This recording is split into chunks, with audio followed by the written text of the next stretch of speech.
Welcome back. I'm Alfred Lambermont Weber, and once again, we're very privileged to have independent scientist Leuren Moret coming to us from Berkeley, California. Welcome, Leuren. Thank you, Alfred, and welcome to all our viewers, too. We really appreciate your interest in these topics, and indeed, where else are you going to hear about them than from us? So thank you very much for being here today. Certainly, and as I understand it, we have a very insightful and powerful list of topics, Yes. of news update topics today. So why don't you please start with that, with the global directed energy weapons, EMF HAARP attacks that we've been finding carried out by the transhumanist agenda. Well, this is really, really amazing. But the HAARP attacks are being used globally, and they're manipulating weather to bring about changes, droughts, floods, so forth and so on. There was just a 7.9 earthquake, I believe, yesterday in Indonesia. A lot of people drowned, and all the buoys for the tsunami warning were stolen. I cannot imagine why, but it sounds like sabotage, and it sounds organized. And they're using HAARP and these frequencies on the battlefield. They're certainly using them in Syria to increase the fighting spirit, for instance, of the terrorists. And they are also being provided with huge amounts of drugs. And the drugs, the combination of the drugs and the electromagnetic frequencies interact with each other synergistically and multiply the effects.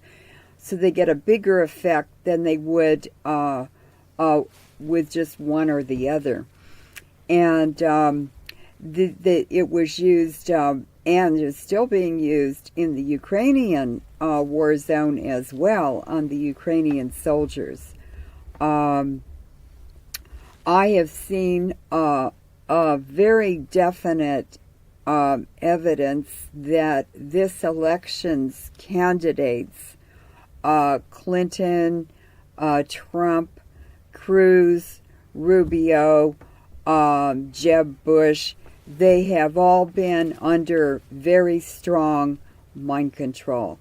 And it's a very, very crazy, very chaotic election, and very different from ones we've had in the past. I think you would agree about that. And when you start seeing a lot of chaos and strange behavior and mood changes that are out of character, that is the fingerprint of EMF and HAARP. And also,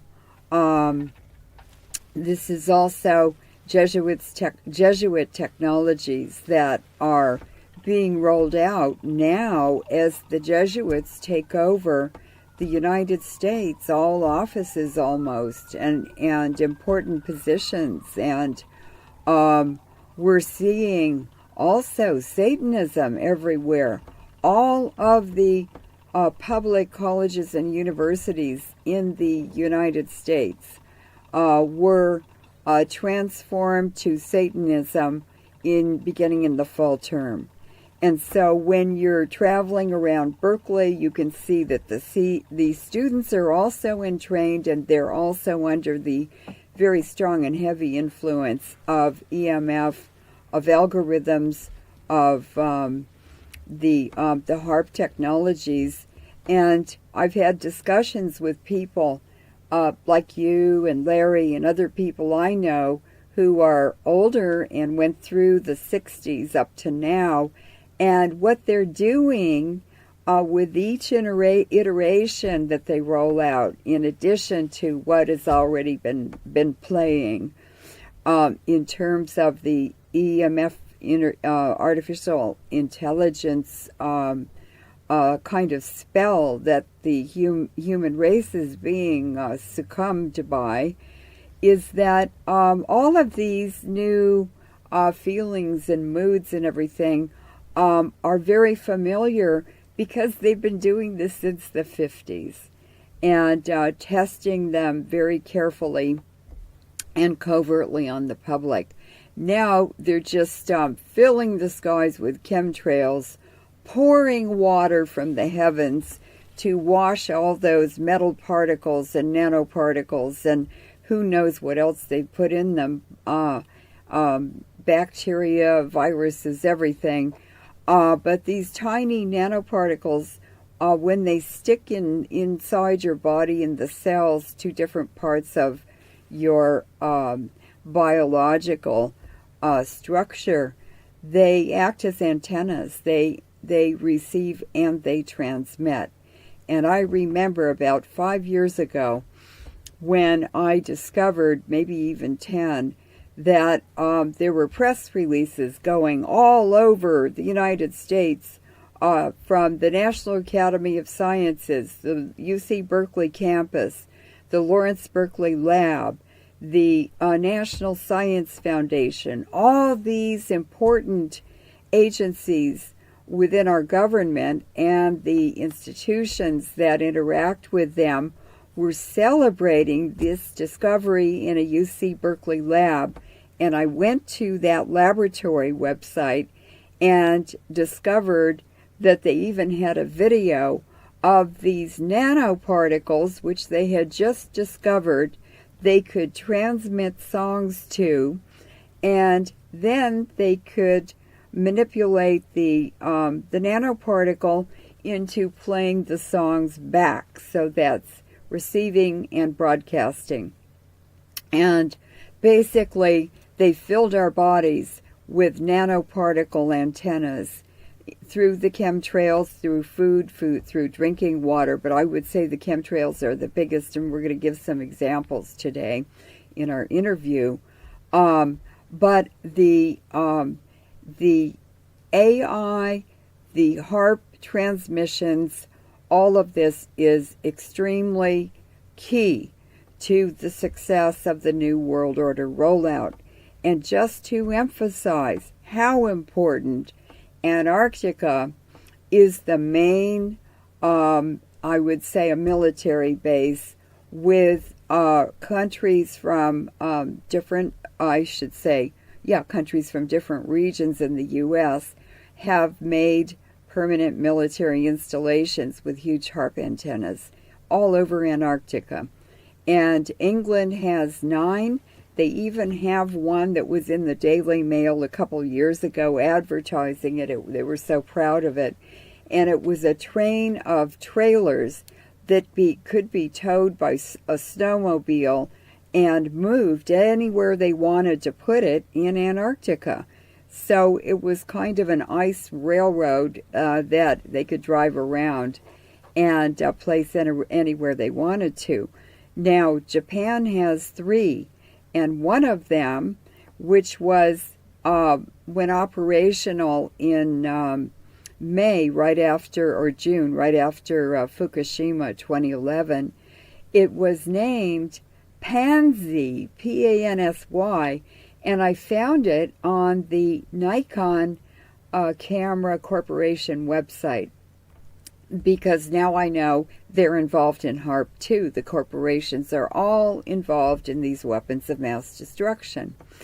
And Pansy, it says very carefully and delicately, is a beautiful little flower that appears in gardens all over the world. But pansy is a word that originates in French from penser, which means to think or thought. Now, isn't that strange for a military base? Well, it's a mind control base for the Japanese, and they have plenty of them all over Japan as well. And the Russia has 7, and it's still a mystery how many the United States has, how many bases in the Antarctic, but they're there. So this is so insidious, it's so dangerous, and it's so pervasive. And I'm very happy that we're able to present this to the public. As a lawyer, you understand the legality and the illegality of these issues. You understand the impact on humanity and all living things and the environment. And Laurence Battis, who you have interviewed with me, is an engineer. He's been in the Navy. He has that background to bring out more facts, and also he belongs to scientific institutions that even publish and advertise proudly the development and the new research papers announcing these discoveries to enslave humanity. It's insane, Alfred, because people who are sane, who are thinkers, who've been educated, whether it's educated by be just living life or in a formal institution, they're incapable of resisting this or even protecting themselves from it. And then, of course, I have a geoscience background, a radiation background, a nanotechnology background. So I think the combination of all of us is very powerful in presenting the real facts, the real background, the real institutions, the real funding, and most important, the real agendas and who is behind them. Right. Now you have shown that this agenda even has extended to corporations in the U.S. like Walmart, to the refugee crisis in the EU. However, that Putin, on the other hand, is using the EMF-directed energy technologies, in other words, HAARP, for a very different effect. Could you go into that? In other words, the HAARP technology is not per se bad. It depends on the application. Is that correct? Well, yes, and science is always a two-edged sword. There's a beneficial application of science or to science. In other words, I'm a citizen scientist because I want to make the science that the public is paid for through their taxes and so forth, I want to make that transparent to the public. And it's just common sense. Anyone can understand science if it's presented correctly. And if it's presented correctly, it can be very exciting also. And just remember, it doesn't matter whether you have a formal education or not. Very often they get in the way, and it's a lot of brainwashing and baloney anyway. But the Manhattan Project scientist who made the hydrogen bomb work told my daughter when she was entering university, he said, "You just remember, the university is not the professors or the classroom. The professors need the students don't need the professors, because the university is the library, and you can do that all on your own." So I want to encourage people to get on the internet or go to the library or just start reading or look at scientific institution websites, and you can pick up a lot of stuff. You don't need to understand everything. And anyway, sometimes I have to read a paper 5 or 10 times before I really understand it. And when it's all new information and new terms and everything, it takes a while, so don't be afraid of it. Just jump in, and pretty soon you will be more confident, and you'll be making exciting discoveries, and then you get self-propelled and nothing can stop you. And our website, LeurenMoret.info, has many sources of very good information with lots of references so that people can go on and read more about a specific topic in a paper that they're really interested in. So, these technologies are being used by the Americans in very negative ways. For instance, they're hyping up their soldiers with all kinds of drugs. They're controlling them with EMF frequencies and algorithms, and they're loading them down with way too much technology. They call them Pindoses in the Ukraine. The American soldiers are Pindoses. They look like penguins because they waddle. They have so much equipment on them. And it's not beneficial to them. They're not being trained to be on the battlefield. They are being loaded up with gear to make money for the Beltway in Washington, D.C., and they are not being protected by their own technology. In fact, it makes them more vulnerable. So our soldiers are part of the depopulation agenda, and they want them to die. That's why they sent all of the National Guard to these foreign wars to load them up with depleted uranium, and then they'd fly them home 2 weeks before they drop dead. So technology can have very negative applications. Now, other things that they're doing is they are putting headsets on children. They're filling schoolrooms with Wi-Fi.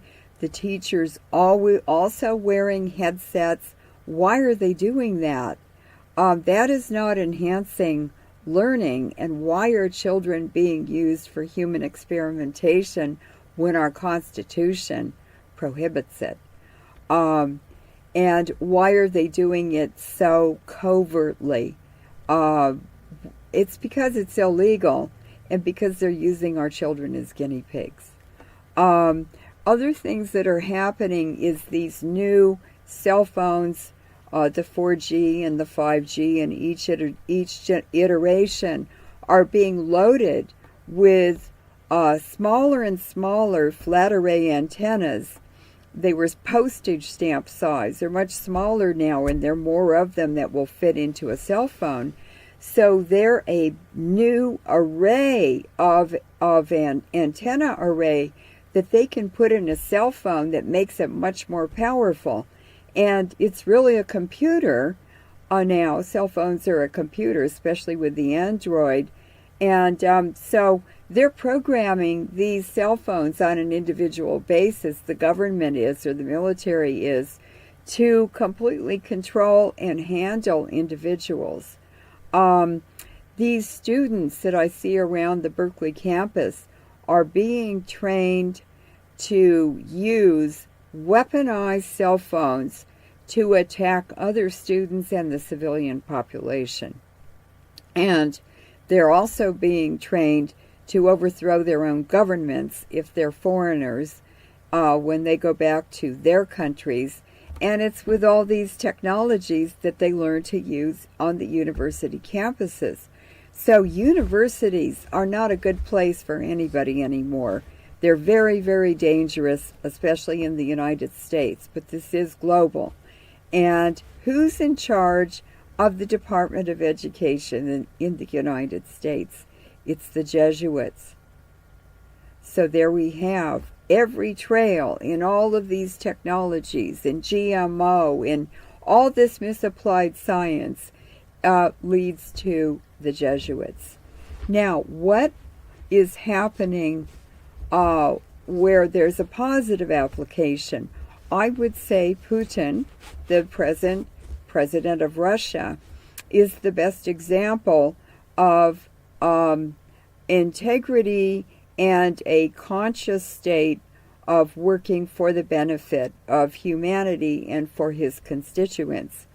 And he uses technology and transmissions regularly to hold open forums on television, sometimes for 3 hours, where he sits down and he speaks to the Russian people, and it's quite frequent.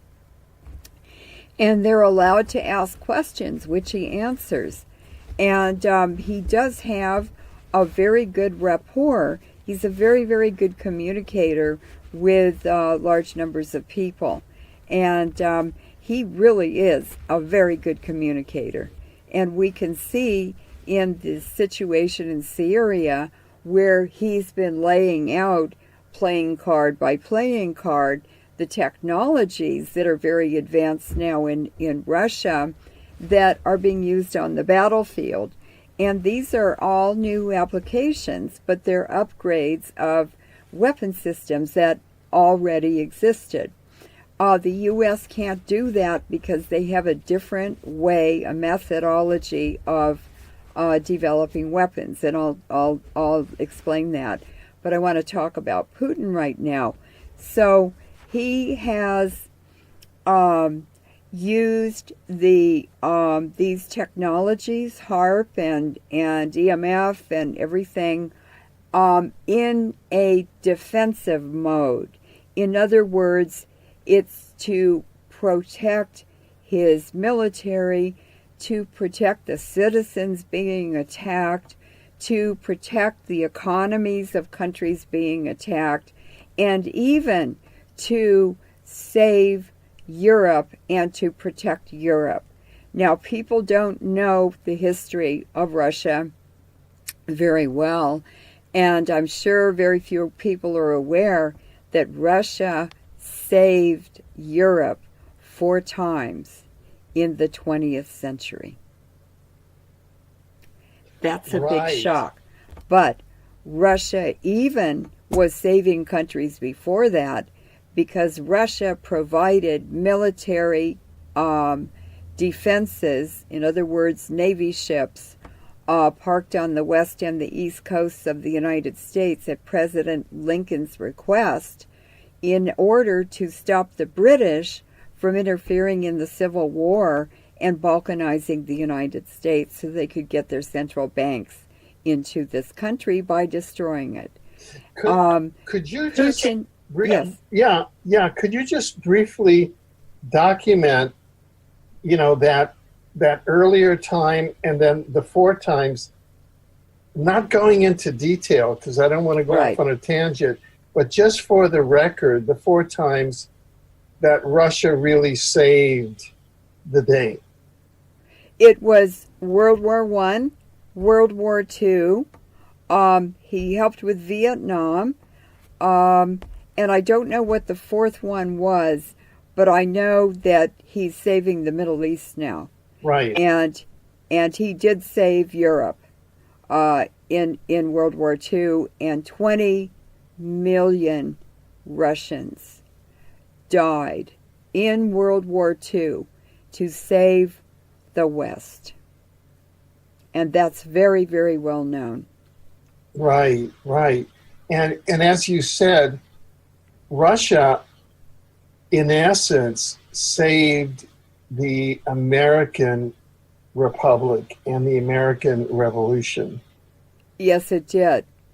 And what is happening now is we're in a millennium transition. 1,000 years ago, the Silk Road was in decline, which originated in Central Asia and traveled all the way to the Mediterranean. And that's what the Dutch East India Company and the East India Company were involved in, was transporting goods from the Mediterranean region, either near Crimea. They would pick up at that end of the, there were multiple threads of the Silk Road by the time it reached the Eastern Mediterranean. And so the the ship owners would send ships from Venice and then later Genoa and other ports to the Crimea area, the Sea of Azov, to pick up the goods from the camel caravans that brought all these riches from Central Asia. And or they would pick them up in Istanbul or other locations around the Mediterranean. But also the war in Yemen has very, very ancient roots, and the city of Aden was the terminus of the Silk Road that was by water. In other words, it was the Southeast Asian spice trade that ended their journey from Southeast Asia at Aden, and all the spices went on to camel caravans and were distributed around the Middle East and the Mediterranean regions. And some even reached, even the Roman Empire distributed them in Northern Europe and even the British Isles. So these are old trade routes, thousands of years old. Nothing is new.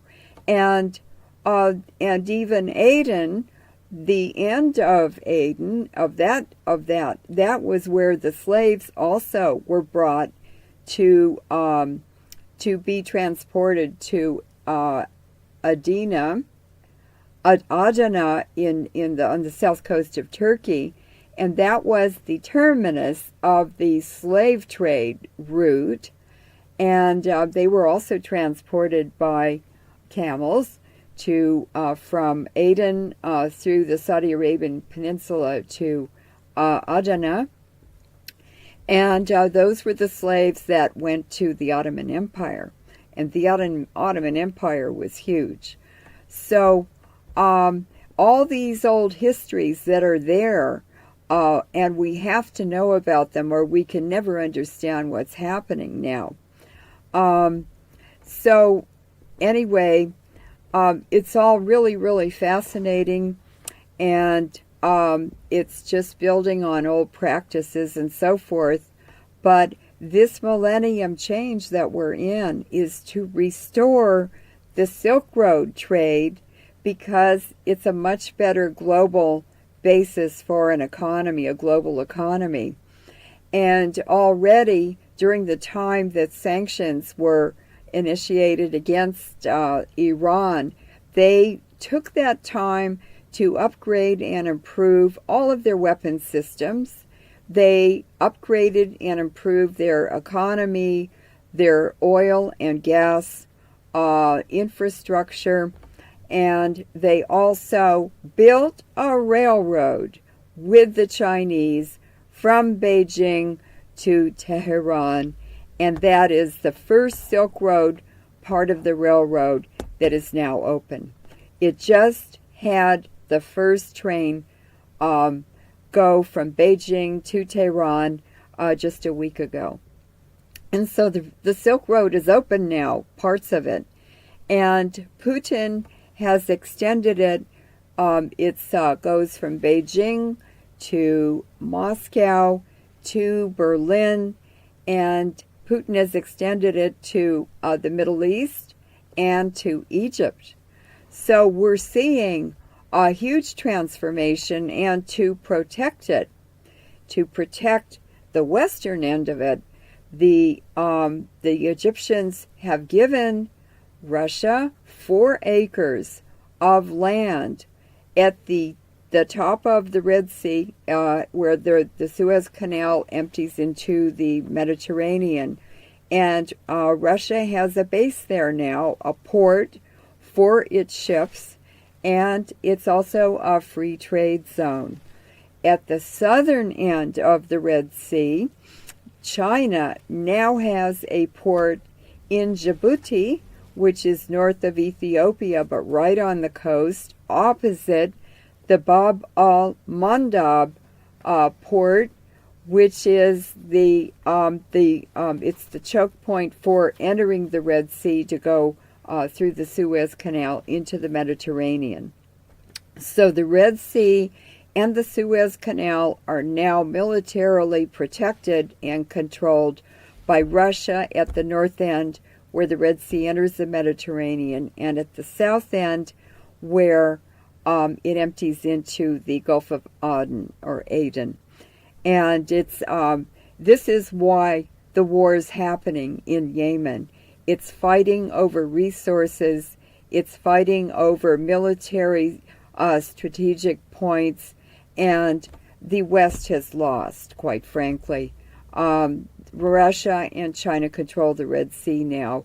They are not looking for unfair trading. They are not interested in using force to back up an economy or to base an economy on, like the U.S. They're not interested in plundering, in genociding. They want a peaceful world economy.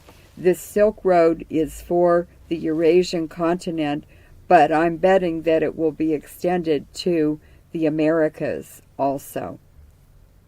So Putin now also, during these sanctions against Russia, has had time to improve the military gear that the soldiers wear, and they now have communications that are built into their uniforms, fighting uniforms and helmets and everything, and they have reduced their losses in battle by 90% with these improved communications, with the improved weapon systems, with the defense radar systems. They have the most advanced in the world, and they are they're providing these systems to key countries like Azerbaijan, Armenia, other countries that are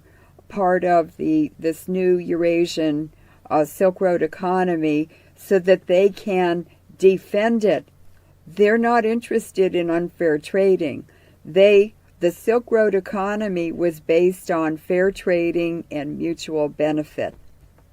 And Dr. Mahathir, our friend Dr. Mahathir, the former Prime Minister of Malaysia, told us that. He said, Oh, I never allowed an American warship to come in any port in Malaysia in 22 years than when I was in office. And I said, why not? And he said, because it took us 200 years. First the British gunships, first the Spanish gunships came. It took us 200 years to get rid of them, the Portuguese gunships. Then the British gunships, the East India Company, came. It took us 200 years of fighting to get rid of them. Then the American gunships came, and he said I wouldn't let them into our ports. And the cultures and the tribes that have refused to be infiltrated are the ones that are still viable. They're still winning with their own methods of warfare that worked in the time of Muhammad and Christ and thousands of years before that. And those old methods of fighting, for instance, in Yemen, these tribes don't have any military budget. They don't have any weapons systems fighting Saudi Arabia with they're one of the biggest arms buyers in the world from the United States and England and Germany. And they're using old Kalashnikovs, and they have this curved knife in a scabbard that they wear tucked in their belt right over their belly button, and they're beating the heck out of Blackwater, out of the Saudi Arabian military, out of the United Arab Emirates soldiers and army, and they own half of Blackwater. And finally, Blackwater, a week ago, packed up everything and completely left Yemen. They said, we have lost 200 and 300 soldiers, Blackwater trained soldiers, mercenaries, at a time when the Houthis, those are the opposing forces and tribes in Yemen who are trying to kick the Saudi Arabians out and get rid of the American interference and British and all the other countries there. And they didn't even have money for rockets, so they went to Iran and they asked Iran to show them how to make a rocket. And their rockets are more accurate probably than the American ones are, and they're targeting 200 or 300 people, 200 or 300 men in a unit of Blackwater at one time, and taking out all of them with one rocket. They have shot down so many planes and destroyed so many tanks and equipment that belonged to Blackwater that they just rolled up and left. And of course, Saudi Arabia has lost the war in Yemen. It's very obvious, but they don't want to admit it yet. And these are Houthis, these tribal people, are wearing crude leather sandals that the people in the biblical period wore at the time the Bible was written, when Christianity began to spread. And they wear the long robes that they've always worn for thousands of years. They still wear the belt, the knife in their belt. The women wear them too. And these tribal people who are part of the Houthis have no contact with outsiders. They will allow once in a while the police to come and escort a journalist, but they can only stay an hour or less, and they say, you have to leave now or we're going to kill you. And the police don't even like to go and take the journalists to them. So, you don't need a whole huge army of all kinds of equipment and everything. It's the spirituality, it's the integrity to your culture, and it's helping each other in organized ways. And a lot of times the old organized ways work much better than the trick bag of beads that we got traded for what has real value. And what we have been given for what was real, what they stole from us, is a false world, false beliefs, false religion, Satanism, pedophilia, and all of this is self-destructive to healthy, normal thinking people, to healthy, normal tribes, to healthy, normal children. Our world is being destroyed.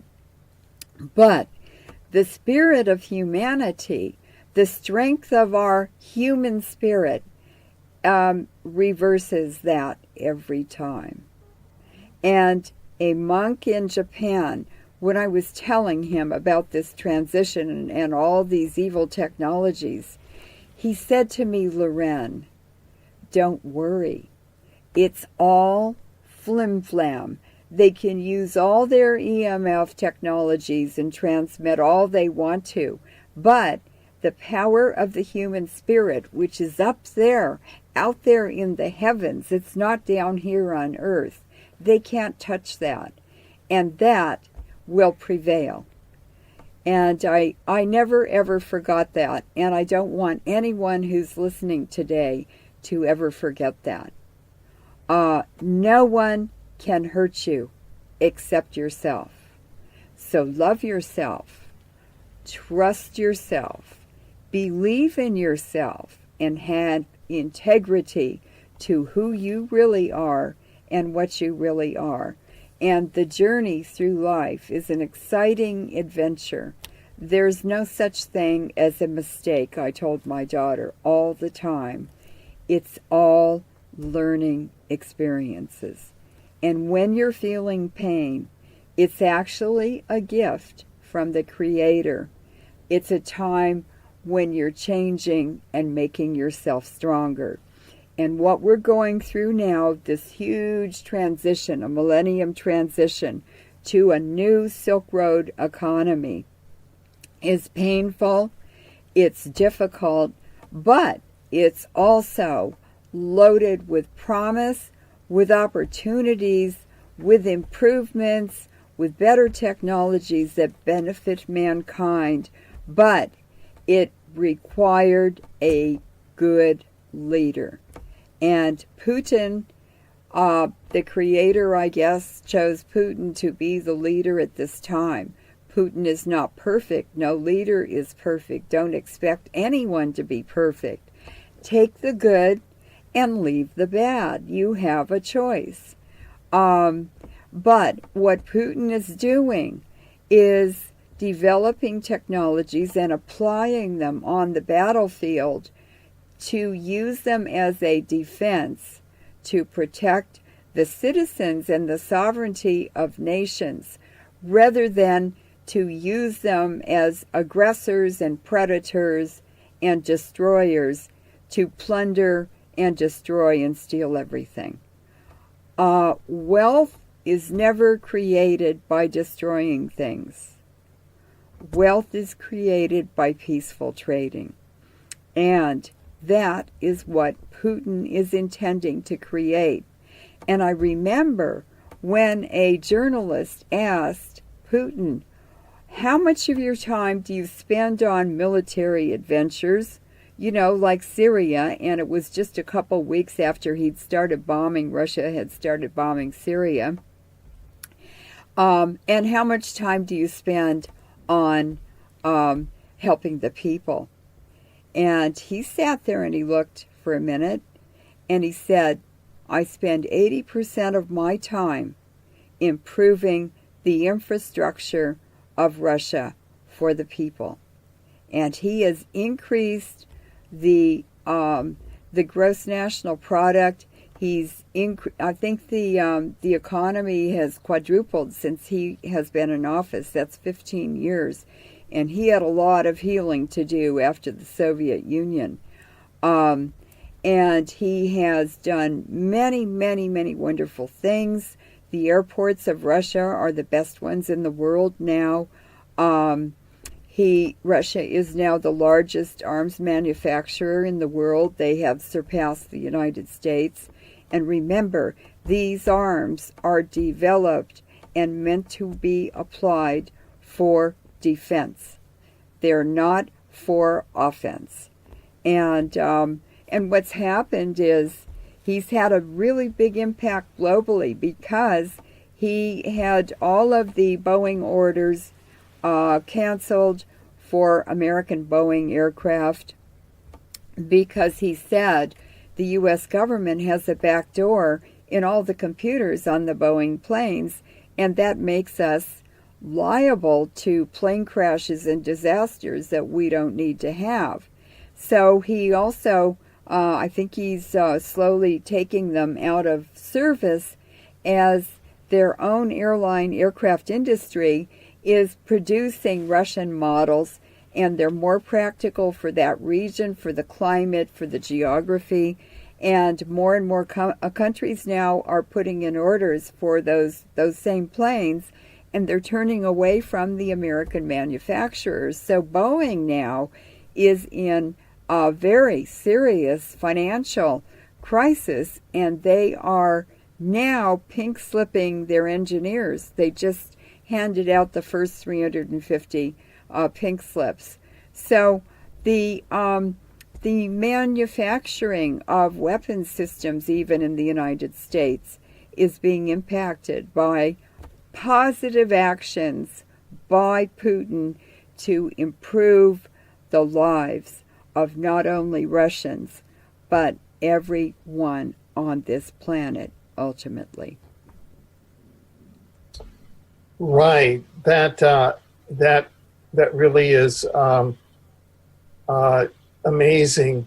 Now, shifting now to chemtrails applications and effects there in the Bay Area, you have a conference coming up at the Moscone Center in San Francisco, where Yes. you've been able to predict and spot some possible chemtrails happening. Could you talk about that? Yes. The RSA conference is occurring this week, the first week in March, and today's my birthday. Oh, today Yes. is your birthday. Yes.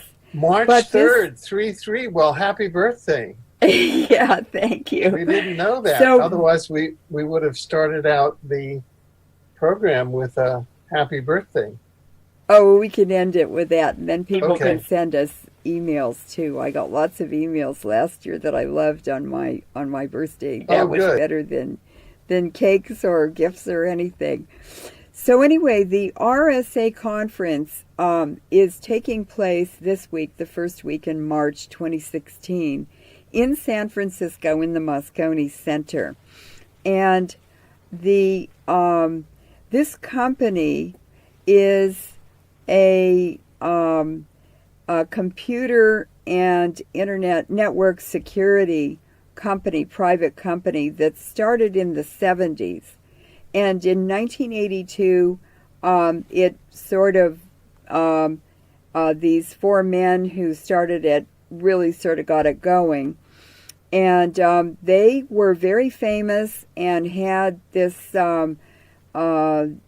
program named for them actually in 1977.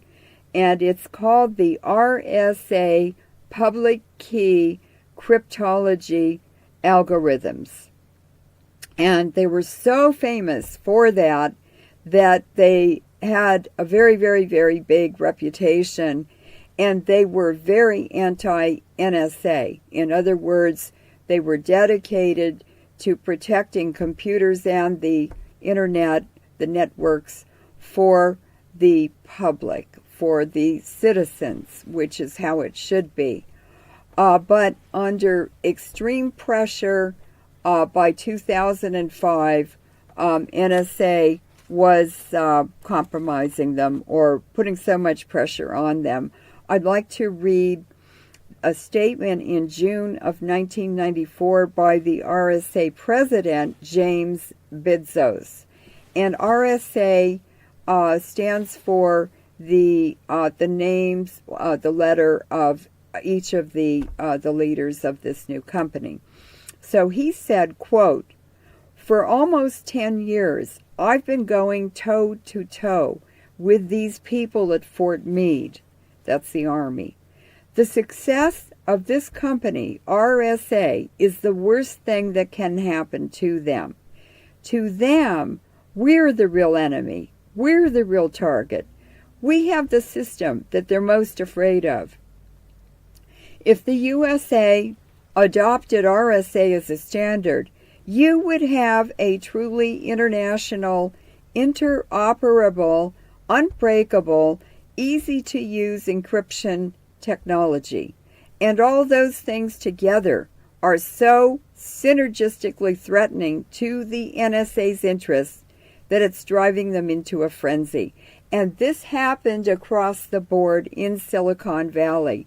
It was full of bright, young geniuses who were dedicated to this new technology and making it wonderful for the public and the people and protecting them from government interference and spying and intrusion. But by the time James Bidzos, who was the RSA president until 2005, until he resigned, they were able to maintain the integrity of that company. But in 2005, he resigned or retired, and another company bought it, and the NSA now has infiltrated and now even gives money to and does funding for RSA. Now, what is really, really interesting is that this conference is going on now with over 30,000 internet and computer security experts from all over the world. This is an international conference. Over 30,000 specialized people with a corporate memory and have the backgrounds in all the developmental stages of the internet are there for the whole week. And what happened?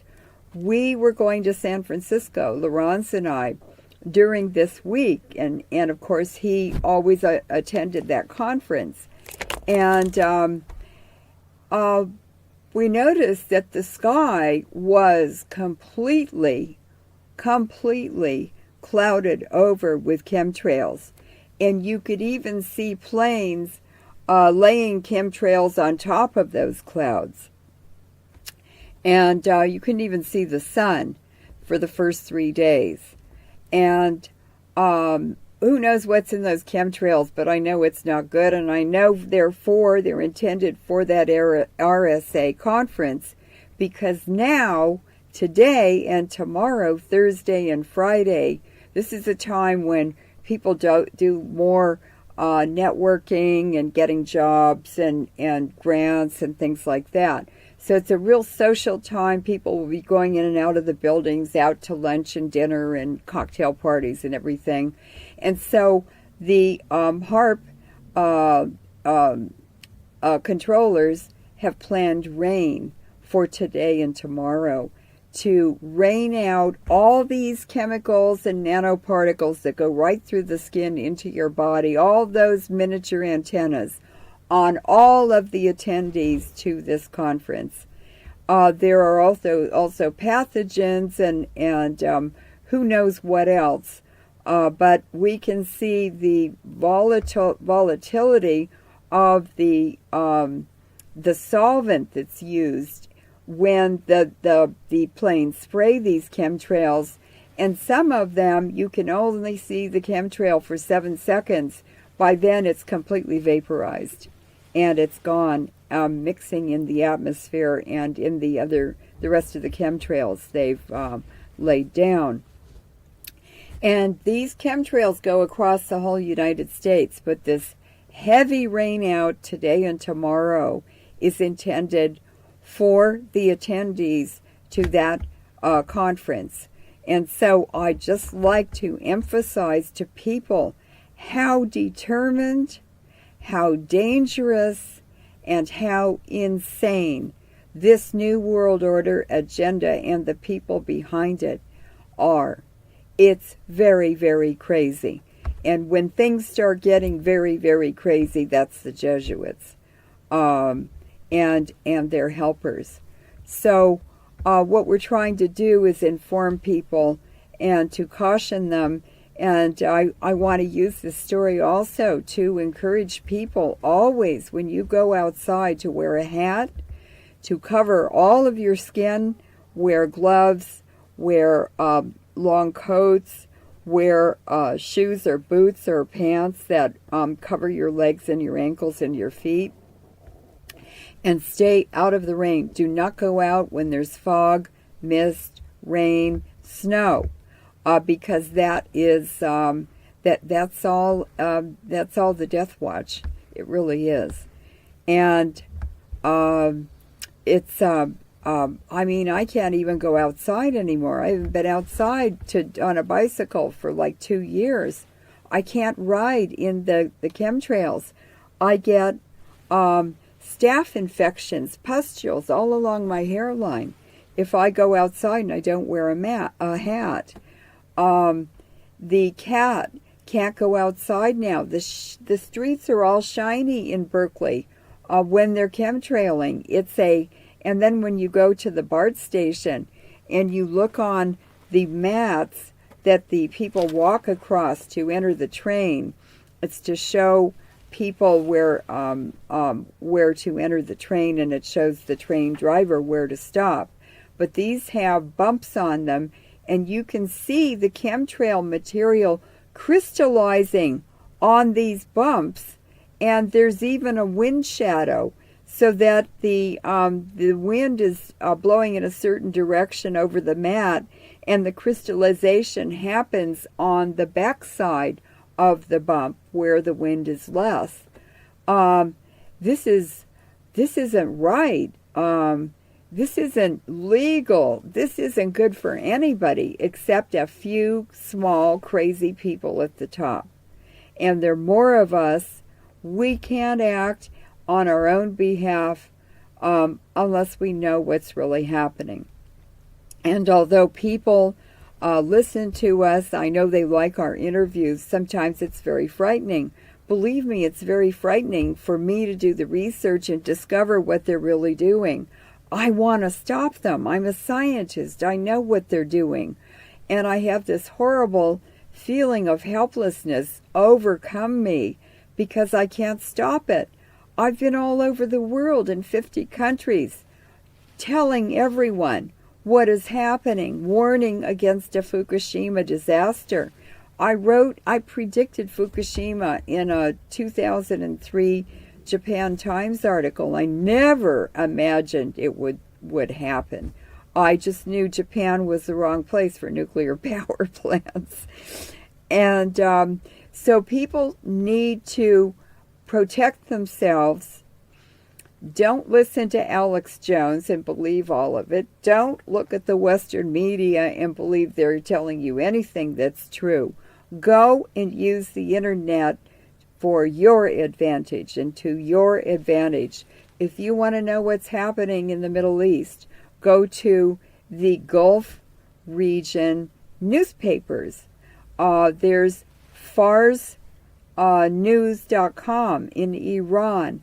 Iran is involved in the Syria war, so they're reporting every day on it, and on Yemen also. Or go to Al-Ahram, which is an Egyptian publication. Or go to, what's the Lebanese one? Al-Manar. Al-Manar. We will list these in the comments section of this interview so that people, they don't know how to spell it. So we'll list the sites and the country. And you start reading what the Hezbollah in Lebanon is saying. They're great reporters, and they have a network, so they get the real information from the other fighters in other wars around the Middle East.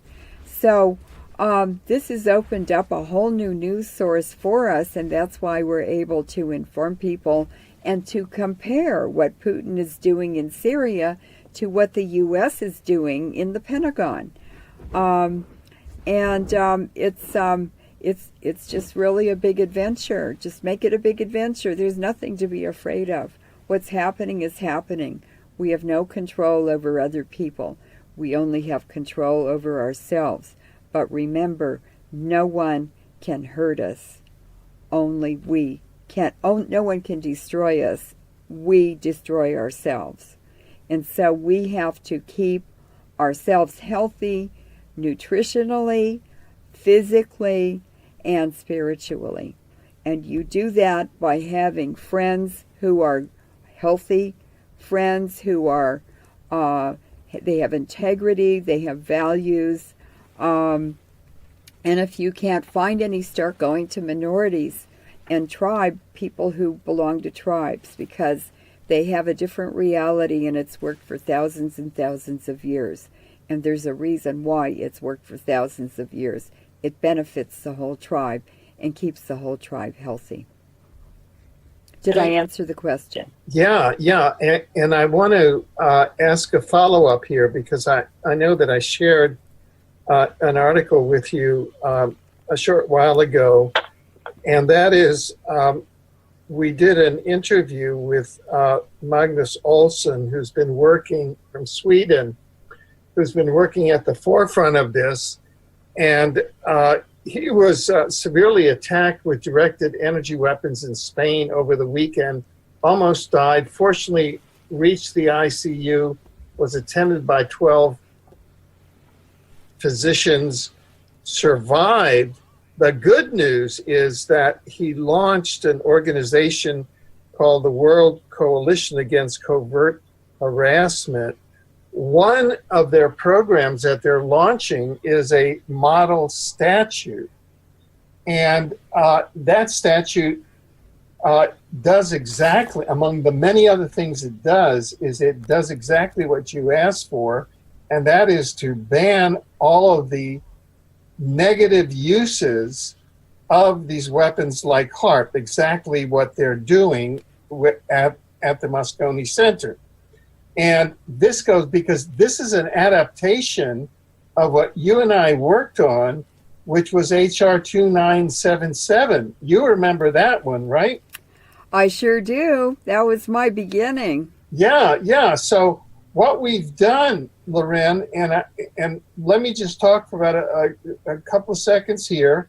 Oh, go ahead. Make the full description because I want to get your comments on it.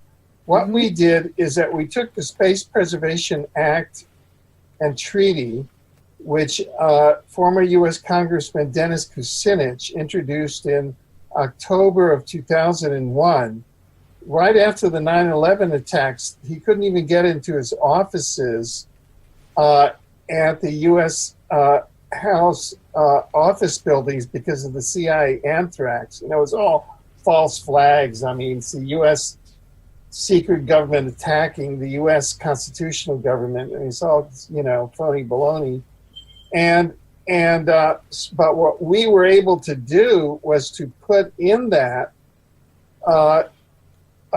the beginnings of what has now come into master legislation at the global level that can be adapted and enforced by any international body, by a regional body like the European Union or any other body, by nations, by Russia, by Azerbaijan, by Spain, anybody at the municipal level. And in fact, there's a municipality in California that just adopted HR 2977 just a couple of months ago. Oh, wow. Which kind of blew my mind. That HR 2977 was a group collaboration. I wrote it on my $75 laptop up here in Vancouver, Canada, the draft. I sent it down to Kucinich's office with Dr. Cal Rosin. We fine-tuned it. He walked it down to the legislative hopper, and that was it. But it's now eventuated into the model statute that WorldCatch is now publishing. You can go to newsinsideout.com. There's an article there. The link to the statute is in there, and it's now at the world level. And they tried to assassinate Magnus Olsson over the weekend of February 27, 28, 2016. He survived. We even have photographs of him in the ICU at the hospital and testimony from those who were there. The Gary Owen came in, and he's a solid citizen, a person from the UK who lives in Spain and now has joined this as a vice president and really helped save Magnus's life. And I've interviewed Magnus. I've known him for a long time, and I spoke to Gary, and it looks like we're going forward. And they're also going to establish a tribunal, and have asked me to be one of the 3 judges. And his intent, Gary knows quite a bit and was quite supportive of, at the Kuala Lumpur Tribunal, of our having nailed both Tony Blair and George Bush in his cabinet for war crimes. And what Gary, because he was really pursued by the members of Parliament because of his activism in the UK and how he had to go to Spain, and and he believes that the Masons and the Freemasons are a lot behind this. So he now wants to organize the tribunal and not only go after the nations, but pierce the corporate veil and go into these secret societies like the Freemasons that are really organizing this from behind.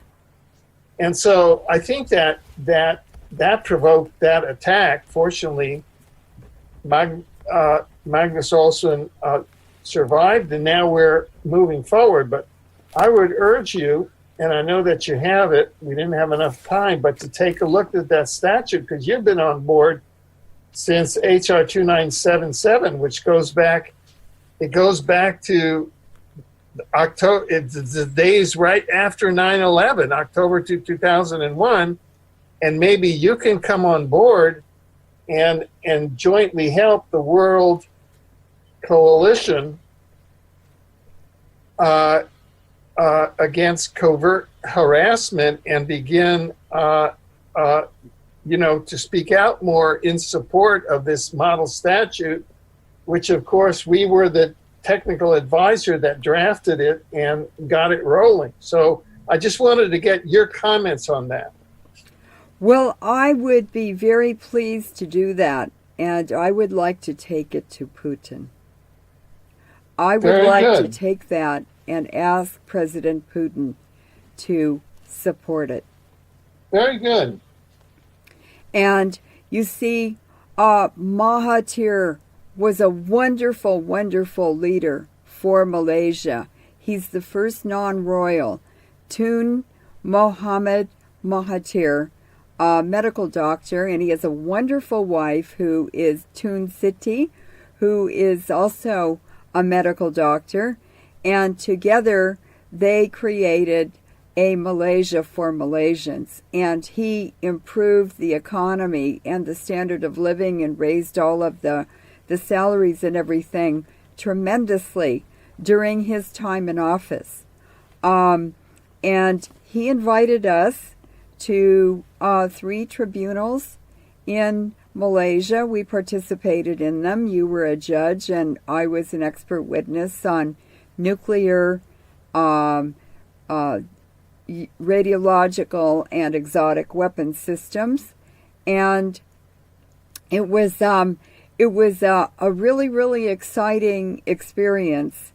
And what I observed during those processes, it started when the Palestinian people, right after Mahathir left office, the Palestinians came to him and said, "Would you please help us? We've gone to every Muslim leader in the world and other leaders too, and no one will help us." And Mahathir said very graciously and calmly, "Of course I will."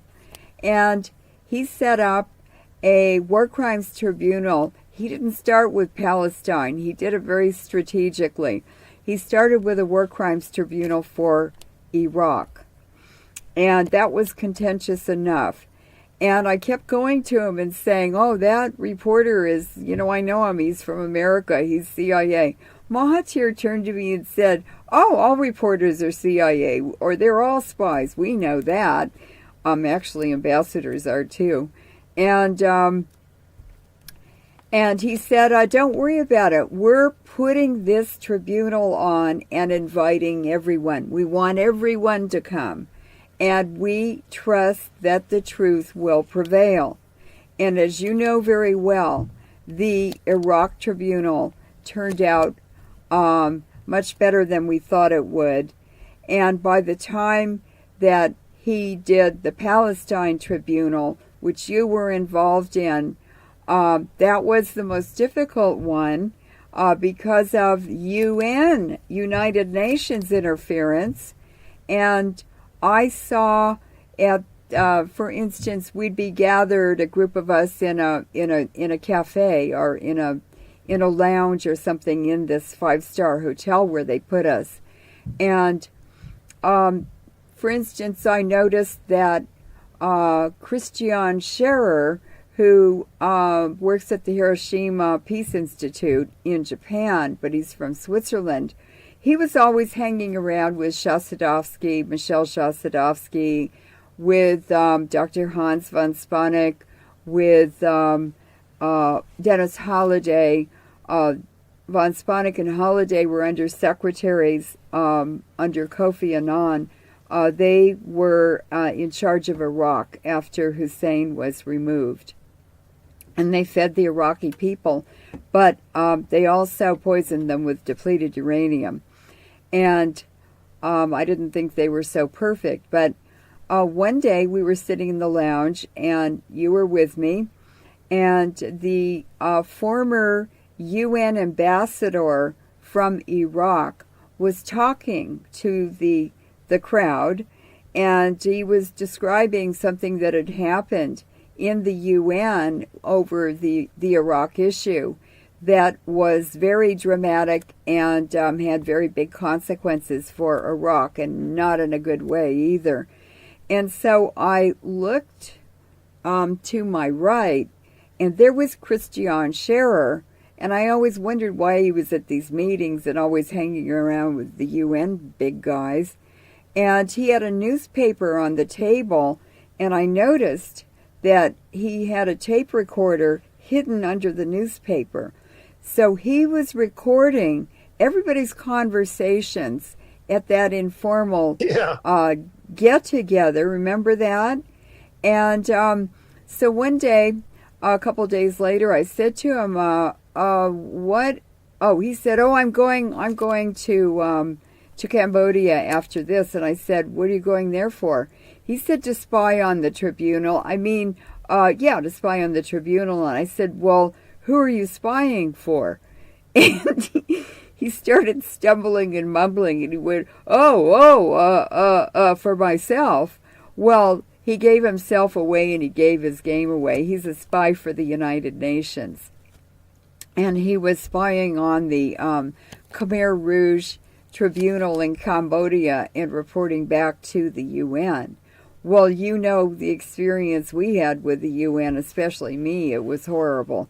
And they sabotaged, they lied, they undercut, they went behind doors and whispered, and they did everything to get me squeezed out of it because they didn't want the depleted uranium issue brought up in any of these tribunals, especially in the Iraq and the Palestine tribunal, because they're poisoning everybody. Yeah. So, well, I can assure you that that if I have anything to say about it as judge on this tribunal, I mean, I am an impartial judge, but I know that the use of depleted uranium is per se a war crime and a crime against humanity and results in genocide.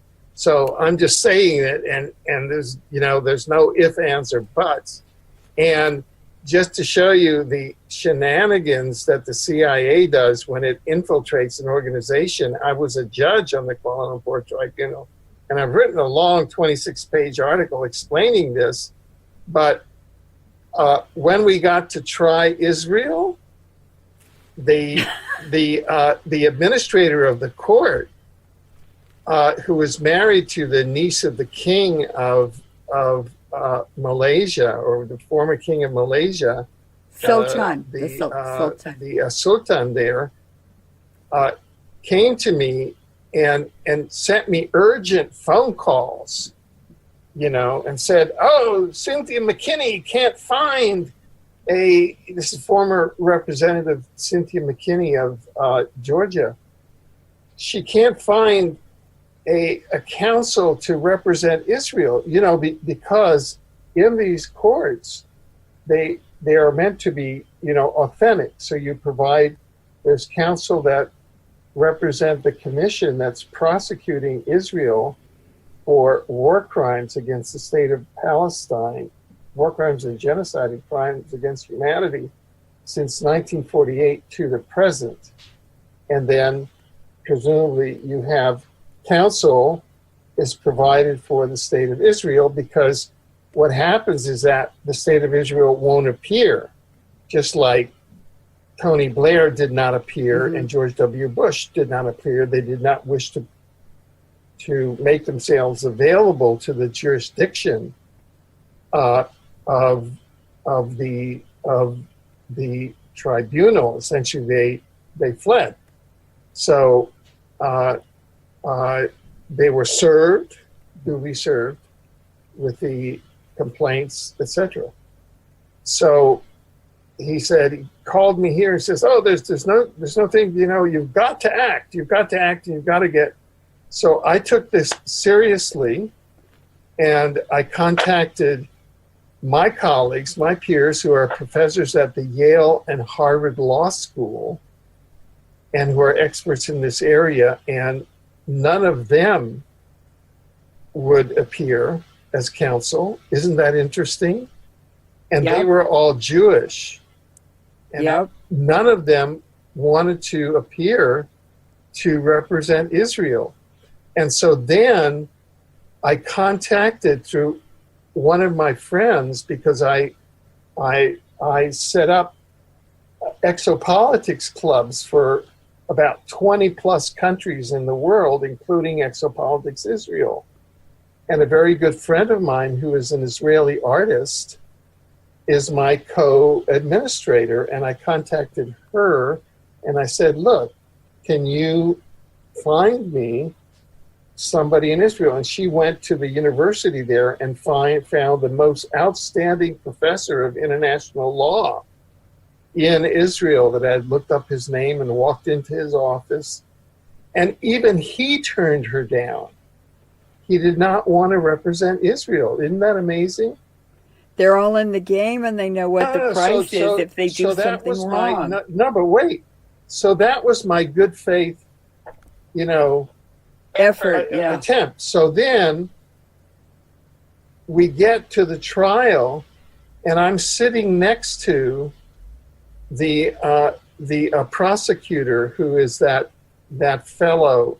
Who was the name of that American? Dershowitz? No, that American prosecutor. Oh, Boyle. Boyle, right. I'm sitting next to Boyle at lunch, and I tell him, they called me, and we tried to get, very outstanding. I called Yale, I called Harvard. We tried to get professors in Israel. We tried to get professors. I went to the Inns of Court in London to see if we could get counsel for Israel, and everybody turned it. Nobody wanted to defend Israel. It's really amazing. Right. So I told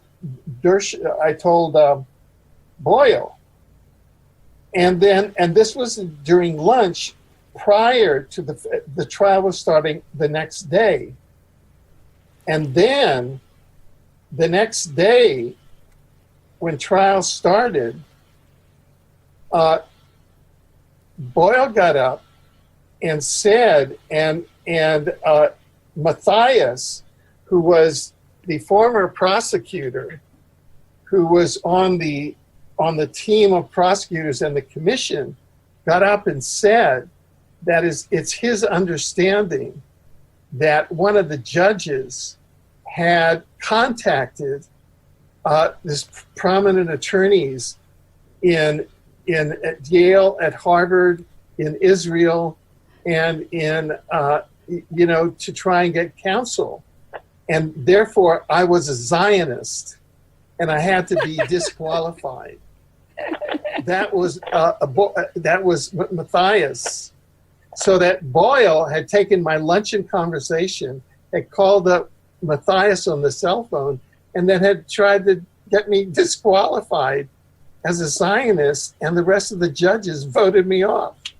Well, they're Zionists. No, I mean, that's how utterly corrupt. No, wait. That's how the Zionists set it up to have me called a Zionist. You get it?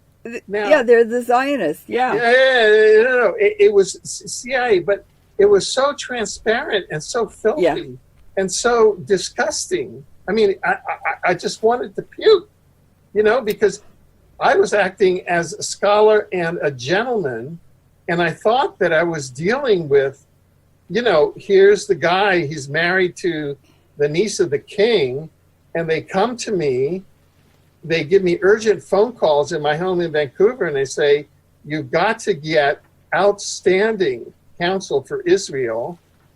I take them seriously because, in the legal world, I've operated at the top. So I go to my classmates are professors of law at Yale. I talk to them personally. They refer me to professors of law at Harvard. I talk to them personally. All of them turn me down. I get in touch through Exopolitics Israel. I find out who the most outstanding international law professor is in Israel. I ask my artist friend and colleague in Israel to go to his office. She does. He turns her down. And then no good deed goes unpunished. I tell Professor Boyle at lunch, oh, by the way, we really tried to, get counsel so that you would have some kind of opposition instead of the law students that normally come here, for the token opposition and what he does is he picks up the cell phone, calls Matthias, who's a 32nd degree Mason, who was initiated. 33rd. He's a 33rd degree Mason, and he was initiated and stayed at the home of the Grand Master Masons of the United Kingdom. That's he right. Was educated in the United Kingdom. And that's how they played it dirty with me. You got the king involved, but even they're crude when they do that. They're really not very good. To all the best law schools in Israel, the best law schools, Harvard, Yale, in the United States, and set me up like some kind of Dumbo, right? That's what they do to people. They just set them up like Dumbos. Alfred Weber, the Dumbo. And that's what I did. I wrote a 27-page thing, don't Zionists mean me? And I just exposed the whole thing. But that's, Alfred, but that's not going to happen in our tribunal. This tribunal is going to be serious. Okay, so and we're going to call you as an expert witness. Yes, I'll tell you that. Yes, going back to Boyle. Matthias Chang showed us his photos of him in his 33rd degree Mason ermine-trimmed cape with a crown on his head. So we saw the photo, both of us did. And so Matthias he's a British agent, MI6, so what else would he do? And Francis Boyle is a Jesuit. He's Jesuit trained. He's from the University of Illinois or the University of Chicago, so he's under the Rockefeller influence as well. These are all agents who infiltrated that. And all these horrible things that happened, Boyle then went to the Palestinians when the Palestinian Tribunal was starting, and he convinced all of the Palestinian witnesses to leave because Mahathir and everyone else was going to screw them in that trial. So they got on planes and left before they even testified at the tribunal. And what did Mahathir do? He is used to swimming with cockroaches. He knows how to handle them. And so what he said, we'll just do it over again. So they spent $5 million more on a second Palestinian trial, and it's still having reverberations and impact all over the world. That effort was very successful. It just took some, persistence to get it through. But the UN was trying to control those tribunals, and even Castro sent his son to spy on us. I saw Castro's son at that conference. And so these people are always around. They're always surrounding us. There's always darkness where there's light. And what you do is what Mahathir did. It was to stay focused. Wait, Alfred. It was to I What? just want to say what I had hoped to do that was that by having a strong Palestinian, Malaysian, Islamic bench prosecutor, okay, and then having a defense team with integrity, you know, say a professor from the university in Jerusalem in international law, or the guy in international law from Yale. You know, hopefully they weren't Zionists, but everybody says, oh yeah, they're all Zionists. But at least bring these parties together, right? To see if The politics under the table, we weren't allowed to see that. I see. But there was a lot of very, very heavy stuff going on, and Michel Chossudovsky's father started the UN. He was one of the key movers who got the UN started, and that's why he has so many doors open to him all over the world. But he's a very dirty player too. I think among the guys that put the knife in my back was Chossudovsky. I mean, they had the guy with the king involved. They had Matthias involved. Why would they set me up to go out and get the Israel prosecutor, and then have the 33rd degree Mason say, you know, oh, he's a Zionist. I mean, what a setup! What a stupid. Well, they shot you with the bullets they knew would kill you, and that's what killed you. They knew exactly what buttons to push. But they took out Nilofer. Alfred, stop. What? They took out Nilofer Bhagwat. Also, you were not the only judge who got squeezed out. I see. Got pushed out. They had targeted me, basically. They don't want honest people. They only wanted insiders. I see. They didn't want to take any chances, and the Palestinian tribunal had such a huge impact anyway that, can you imagine if it had been, you know, properly done with you can still have a tribunal if the other side fails to appear. Yeah, that's their option. They can go. Wait a minute. They can go and defend themselves, or they can choose not to. Yeah. And what they do is they don't go, and then they plan to destroy the outcome of the tribunal. But it had the opposite effect. It backfired on them. Yeah. Now let's go back to these tribunals and this new one that you're organizing in Europe on the gang stalking and everything. Yeah, I'm not organizing it. I've been asked to be a judge. And it's being organized, Alfred. Yeah. Alfred, we're getting AI'd right now. Okay. So just have that in mind.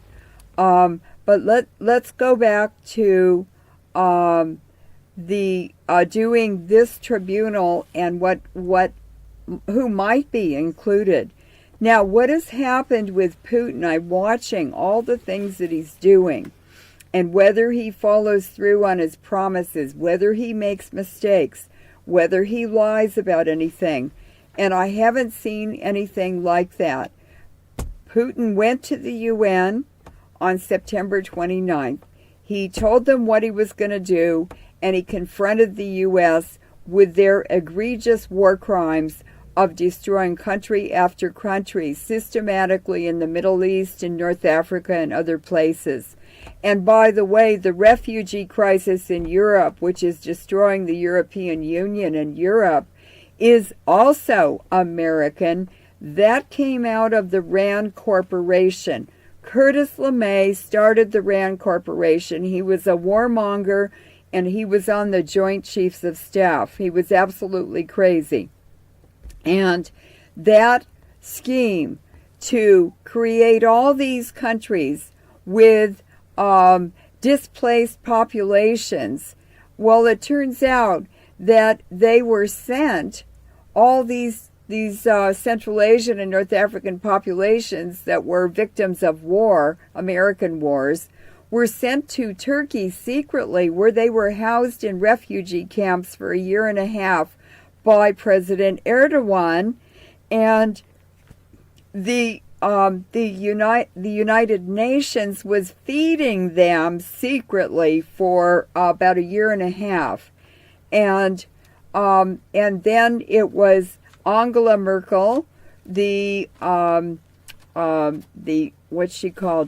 Chancellor of Germany, who was blackmailed by the U.S. and mind controlled also, to just open the floodgates without speaking to any of the other EU members and saying, we'd like to help these refugees out. Could we do it communally and agree on a proper plan, and then return them to their countries when they're able to live there? They're rebuilt. And she was mind controlled. She just opened the floodgates, and thousands, hundreds of thousands of refugees are still flooding into Europe. They're going to destroy Europe. And that was very, very unfortunate, but that's an American plan also. And Curtis LeMay and a lot of the people around him were all Jesuits. So the RAND Corporation is a Jesuit-based institution. And everywhere we go, we're seeing the footprint underneath everything else of the Jesuits. They've been hidden very, very carefully and strategically in all the things in America bad that are happening now. And they've done this for centuries. That's what they're really all about. Now, what has Putin done?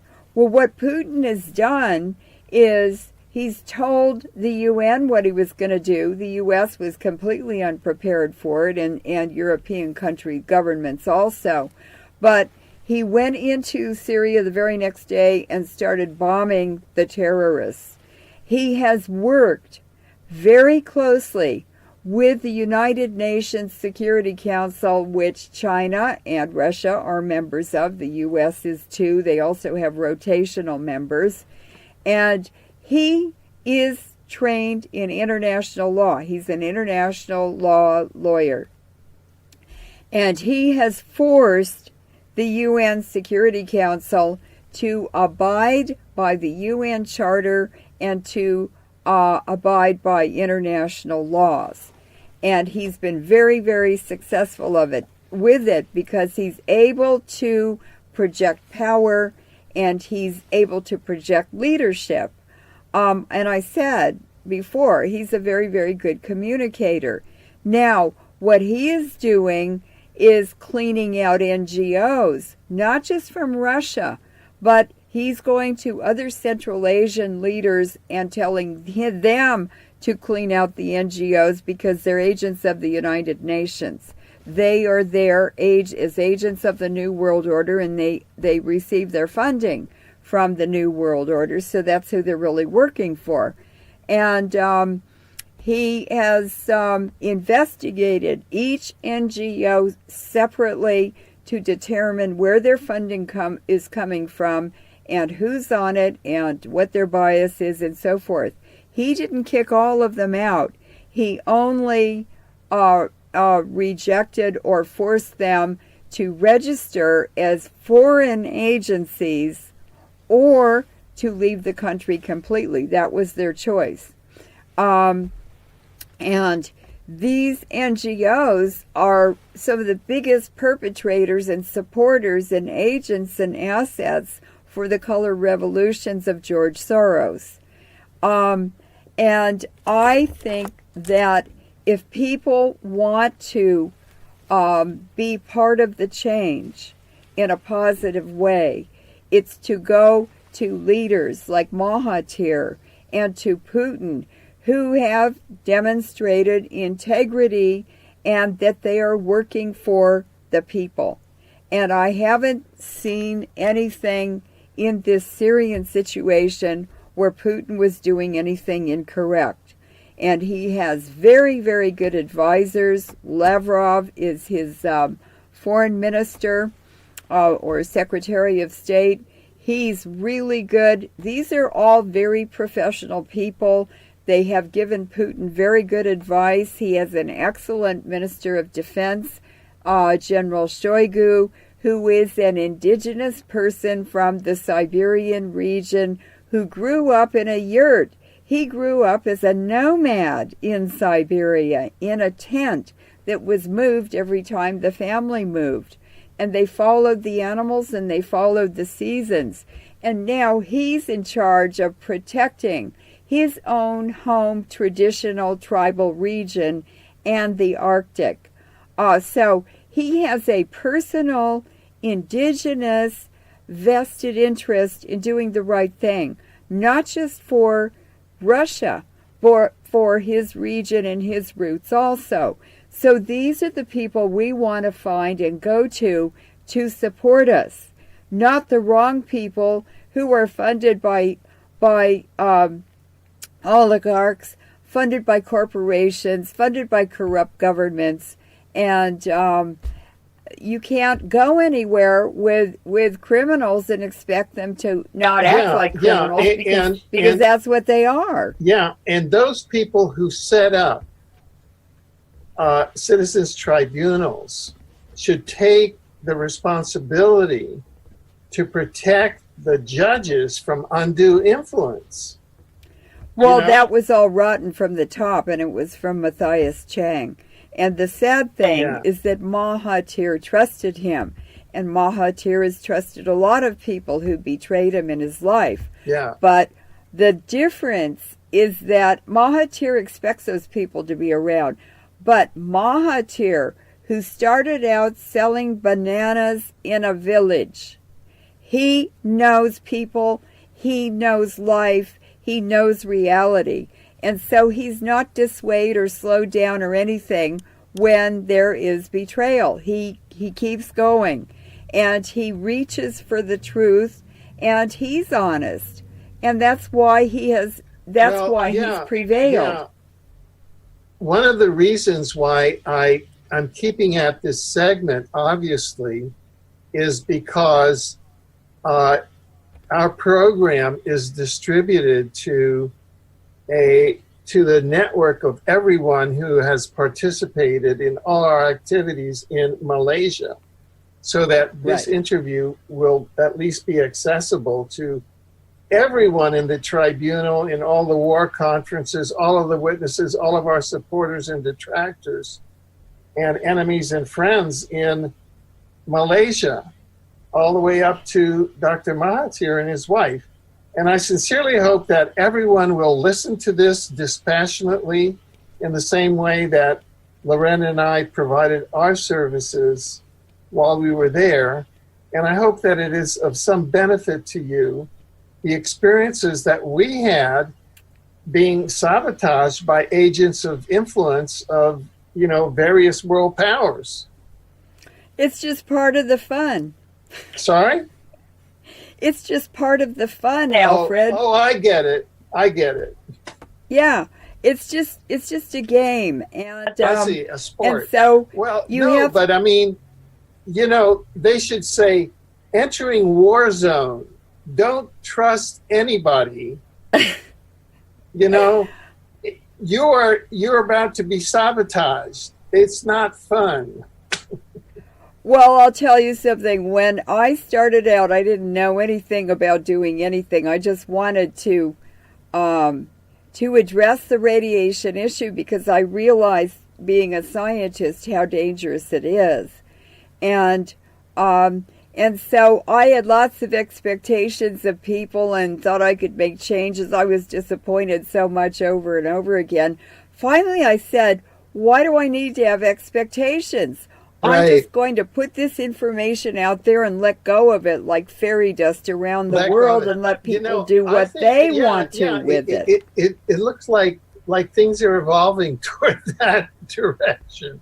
You just let the chips fall where they may. Yeah, but you see, Mahathir and you and I and Laurence and other people are agents of truth. Right. And as long as we keep putting the truth out, people will find it. They're not ready for it if they're rejecting it. You don't want to interfere with their own personal process. When they're ready, they know where to find it. Okay. And they know who to trust. Those are very profound words.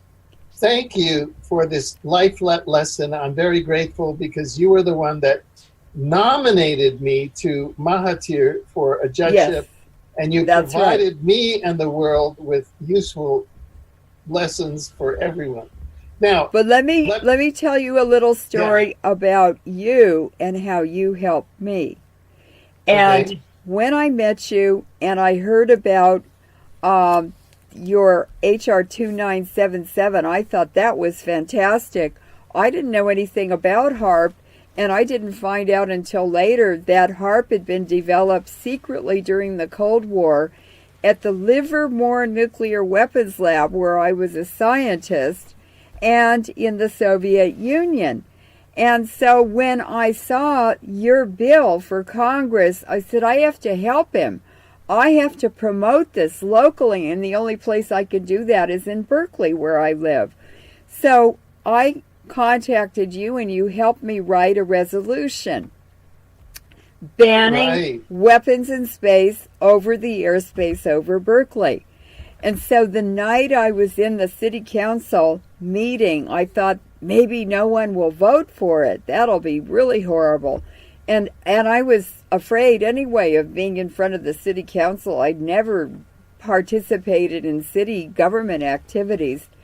And much to my surprise, the vote came, or the resolution came before the city council. They looked at it. They had no idea what it was about or what the implications were, but it looked liberal, so they all voted for it. It was unanimous. And I almost fell over, cold, passed out on the floor. I couldn't believe it. I batted 100 the first time I hit a ball. And that resolution actually was picked up by citizens all over Canada, and they used it to gather signatures to take into the Canadian Parliament and to force the Parliament to reverse the secret agreement that Prime Minister Martin had with George Bush. And that was to put missile defense in Canada. And they had stacks and stacks and stacks of signatures, from thousands of them, from all over Canada. And I said, oh my God, it passed. Parliament reversed his secret agreement. And I said, oh my God, I was reading about it on a bus going over the border into Canada to visit you. And I said, oh my God, it passed. And I said, Martin will be out of office within 6 months. And he was gone between Christmas and December, about 4 months later. Exactly. You know, and we took the Berkeley resolution that you got passed, and we introduced it in cities here. The first one to pass it was Sparwood, BC. And I remember because it came in on my fax machine. And then all the cities in BC, including Vancouver, adopted it. And then it went clear across the country. Into Japan. And this was George Bush behind, and Lockheed Martin were going to install U.S. missile defense in Canada. And then we stopped them, and it was all with your Berkeley resolution. That's right. And now we can use the Berkeley resolution with the Sea Catch movement, and we can protect our own airspaces over our own cities. Exactly. And so act locally, but think globally. Exactly. That is a beautiful, beautiful, beautiful vision. Yes. And then we will, when we're at a point where it's all put together and we have supporters, we can take it to Putin, and I'll do that. Great. Sounds really good. So I hope people will join us and find ways, creative ways to do it their own way. It's really fun. It really is fun. And it's very empowering, and it's what we should be doing to protect ourselves, to protect our nation's sovereignty, to protect the biosphere and our planet. This is our planet. It's not theirs. They think it's all theirs.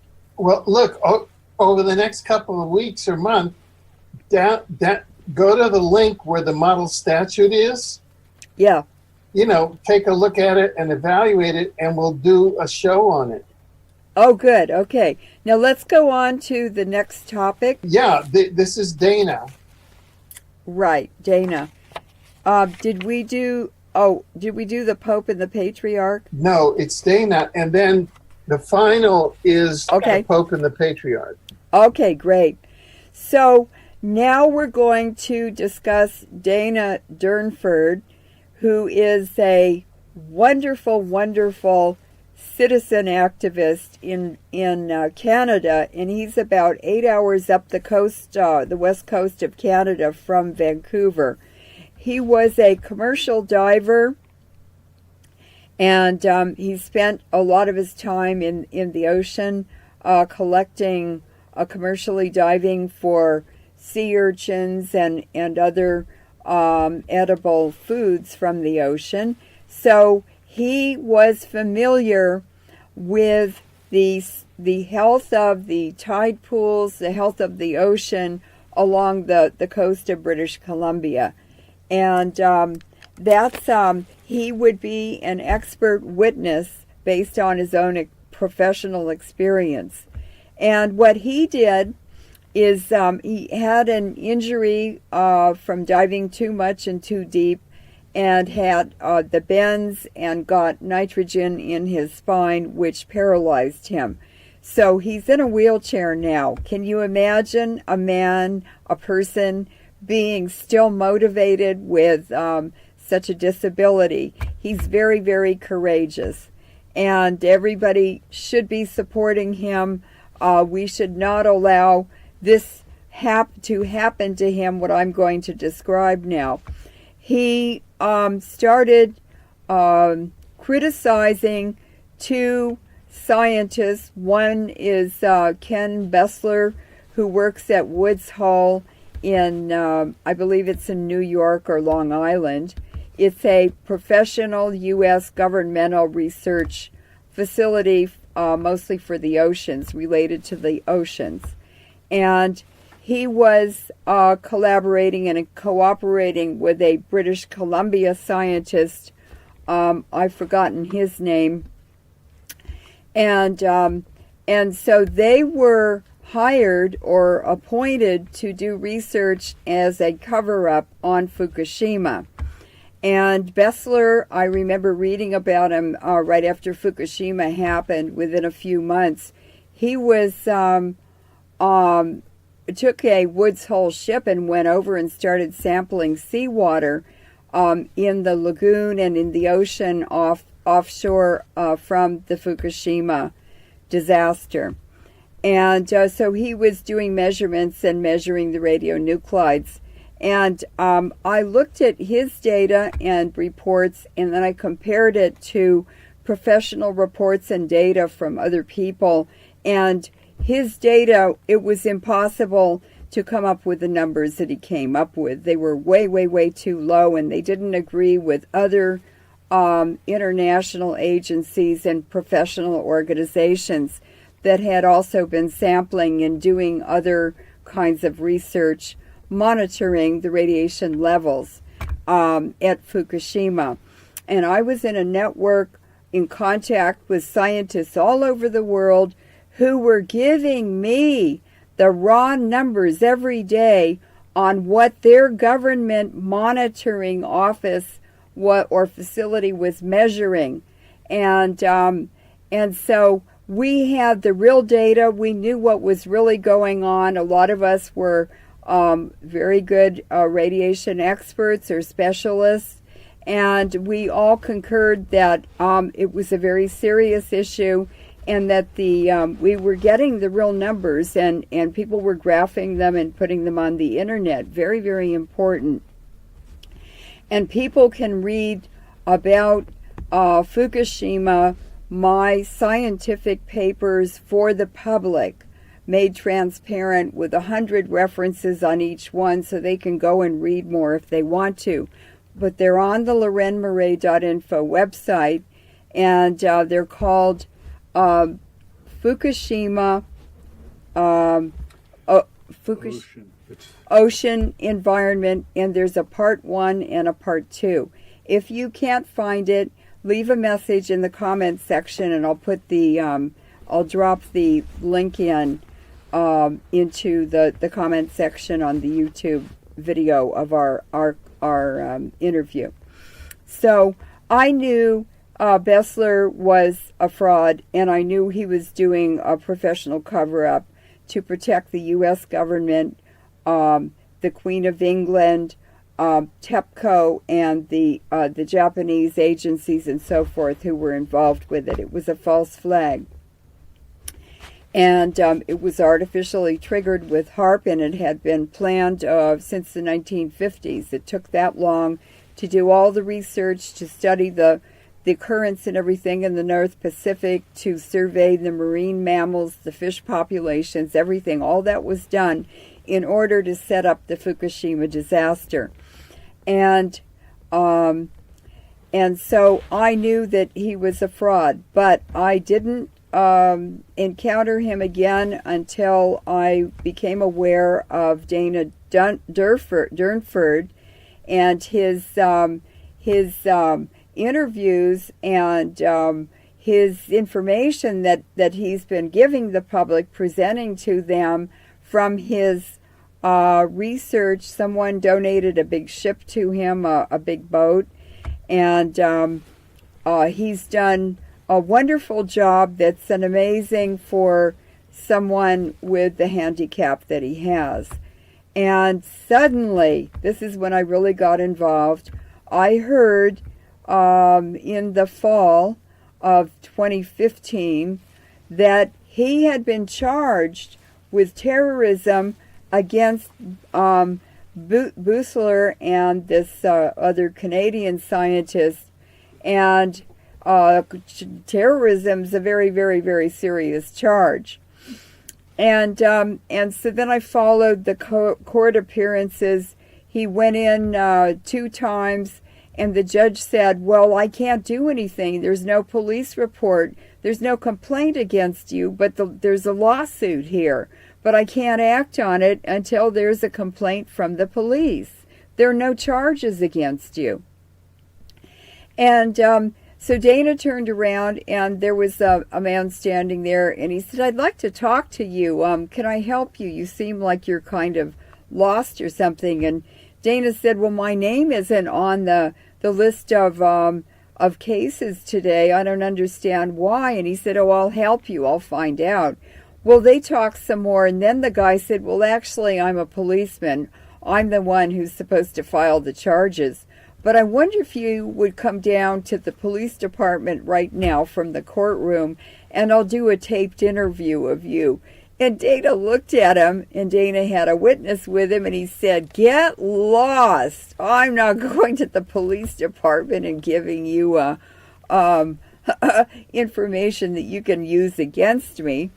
So then he was ordered to take down all of his interviews, take everything off the internet. He couldn't talk to anyone. He couldn't tell anyone anything about the lawsuit. And the next thing that happened was he went back to court a couple more times, and the judge said, where's your lawyer? And Dana said, I've gone to all these lawyers and no one would represent me. And the judge said that I'm going to assign a public defender. Now, the judge said, you will not be allowed to have any expert witnesses. You cannot introduce any of the evidence we have against you or defend you against it.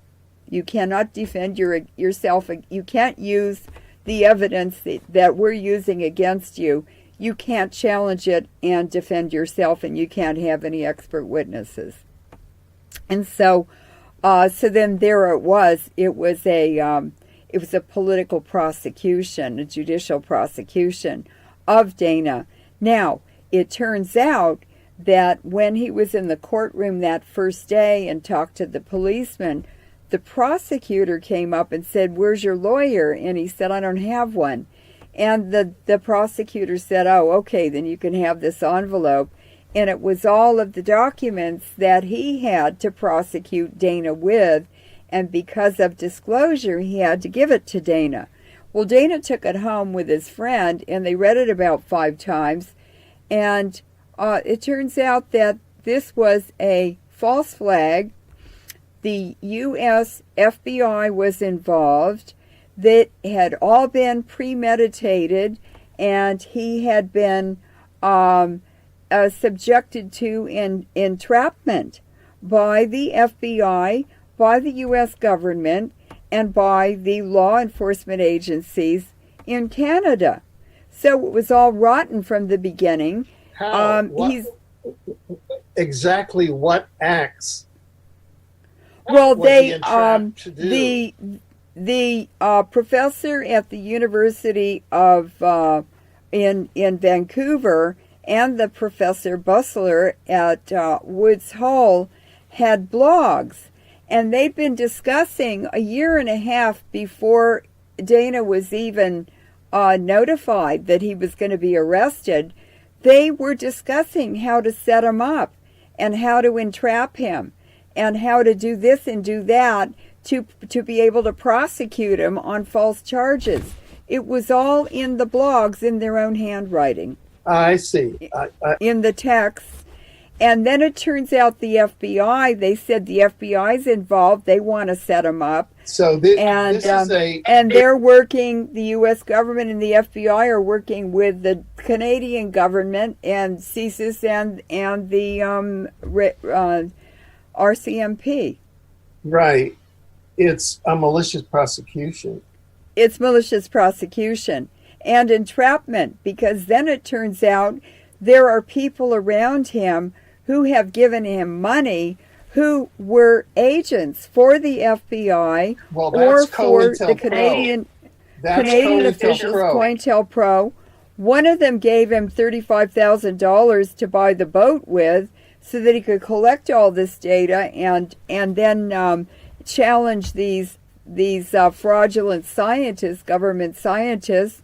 And then after he went to court and the gag order was put on him, another one gave him expensive software to create a studio environment where he appears to be in a studio giving his doing his interviews and giving his talks, which violated the court order. So that's entrapment. Both of those people, all those people are involved in entrapping him.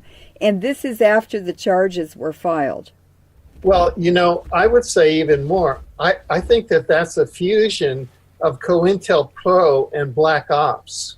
Yes, it is.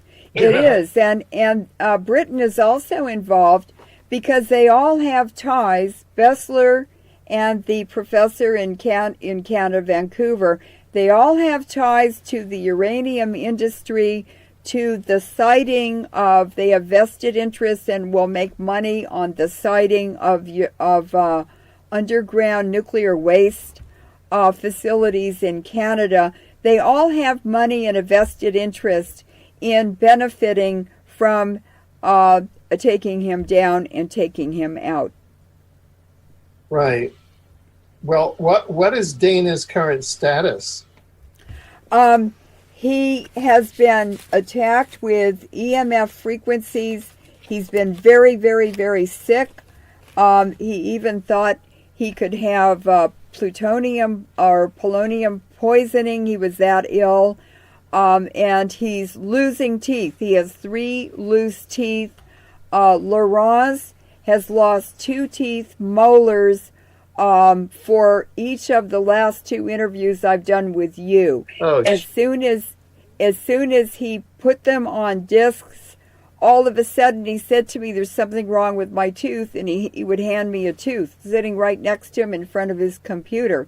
So he's lost a tooth for each of the last 2 interviews you and I have done. Well, you and I should They talk have about knocked this 2 off of my camera. teeth. They have knocked 2 of my teeth out, and they have removed the enamel from the back of the top tooth. They have slashed my face and caused a huge scar across my chin with a microwave knife through the window of my apartment, and they have burned a laser hole underneath the nostril. They've cut my hair off with a microwave knife. I haven't cut my hair for 20 years. They cut it from my waist all the way up to the back of my neck, half of it.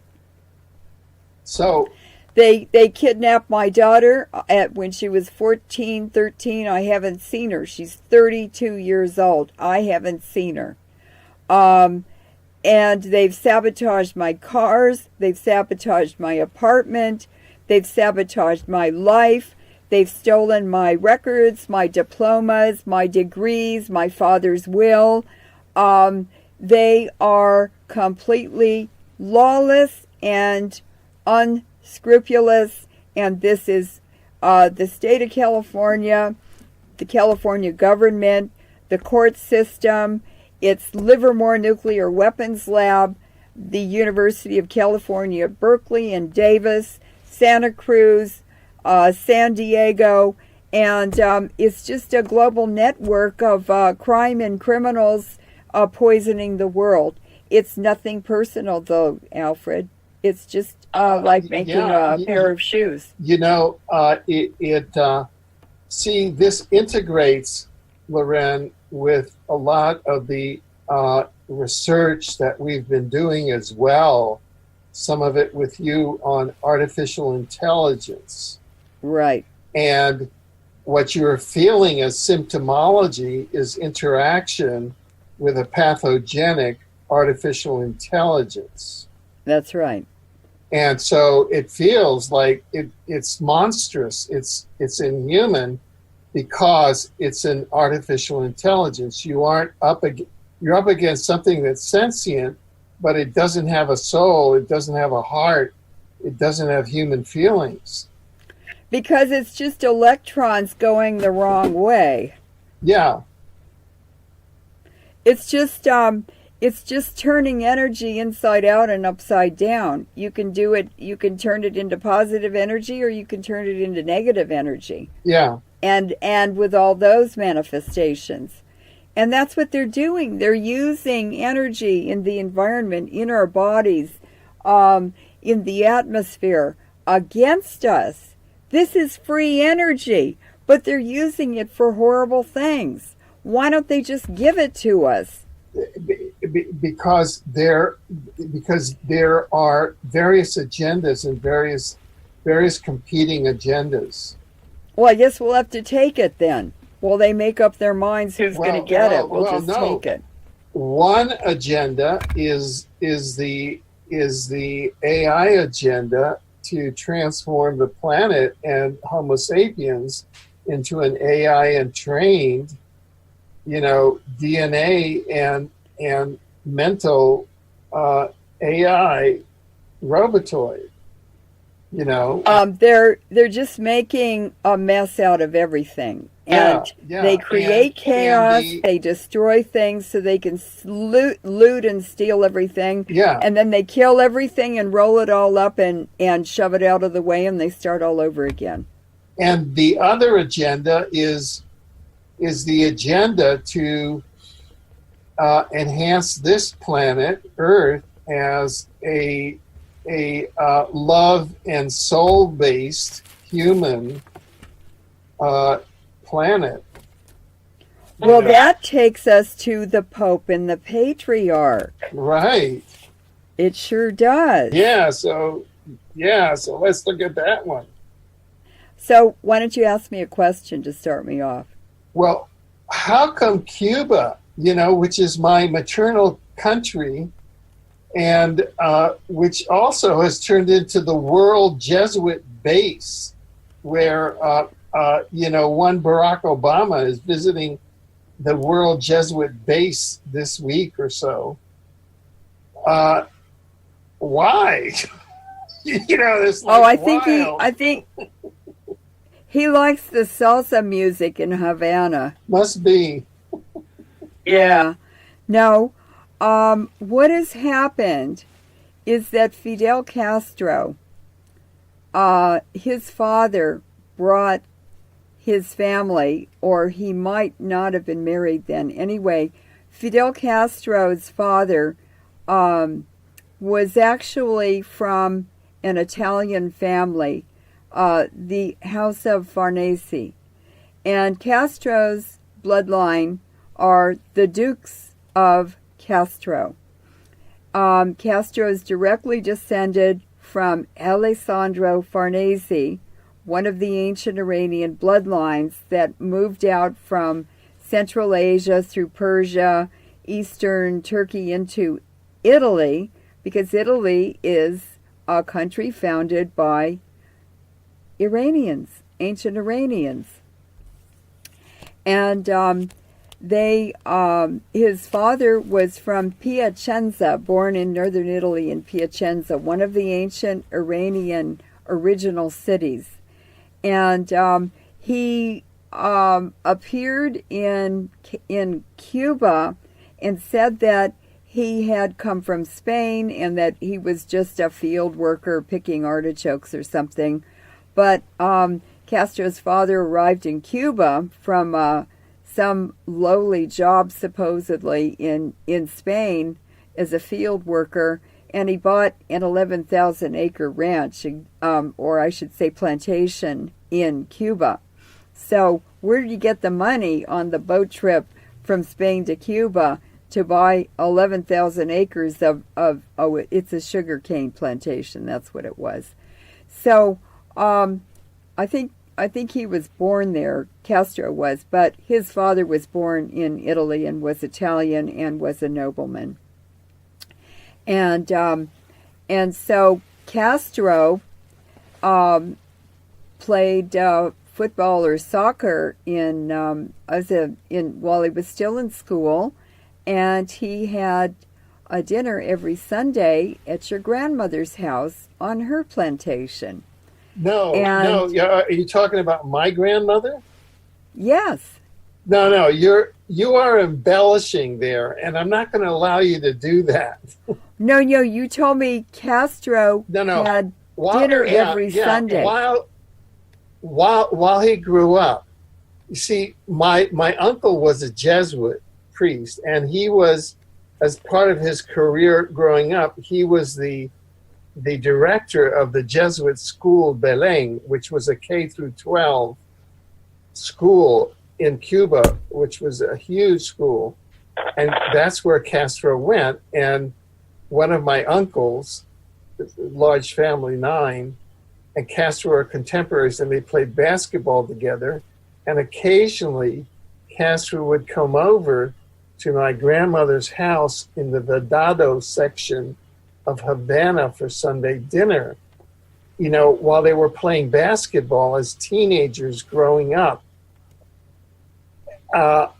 While my uncle Albert and Castro were at the school that my uncle Richard ran as a Jesuit. That's the detail. Okay, so he did have Sunday dinners there.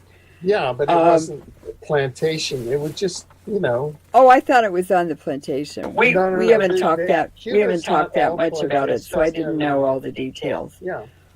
But anyway, Castro is a big player in the New World. This is North, Central, and South America.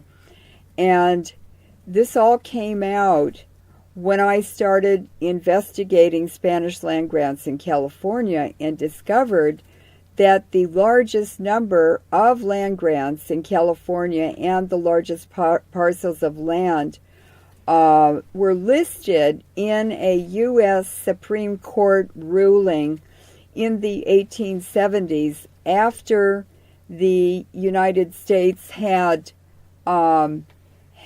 had received the Spanish part of America that was turned over to the U.S. government. And this lawsuit in the Supreme Court was to determine whether the Spanish land grant holders could retain their land grants under the U.S. government. And there had already been a treaty between the U.S. and the Spanish governments allowing that, called the Treaty of Hidalgo and Guadalupe.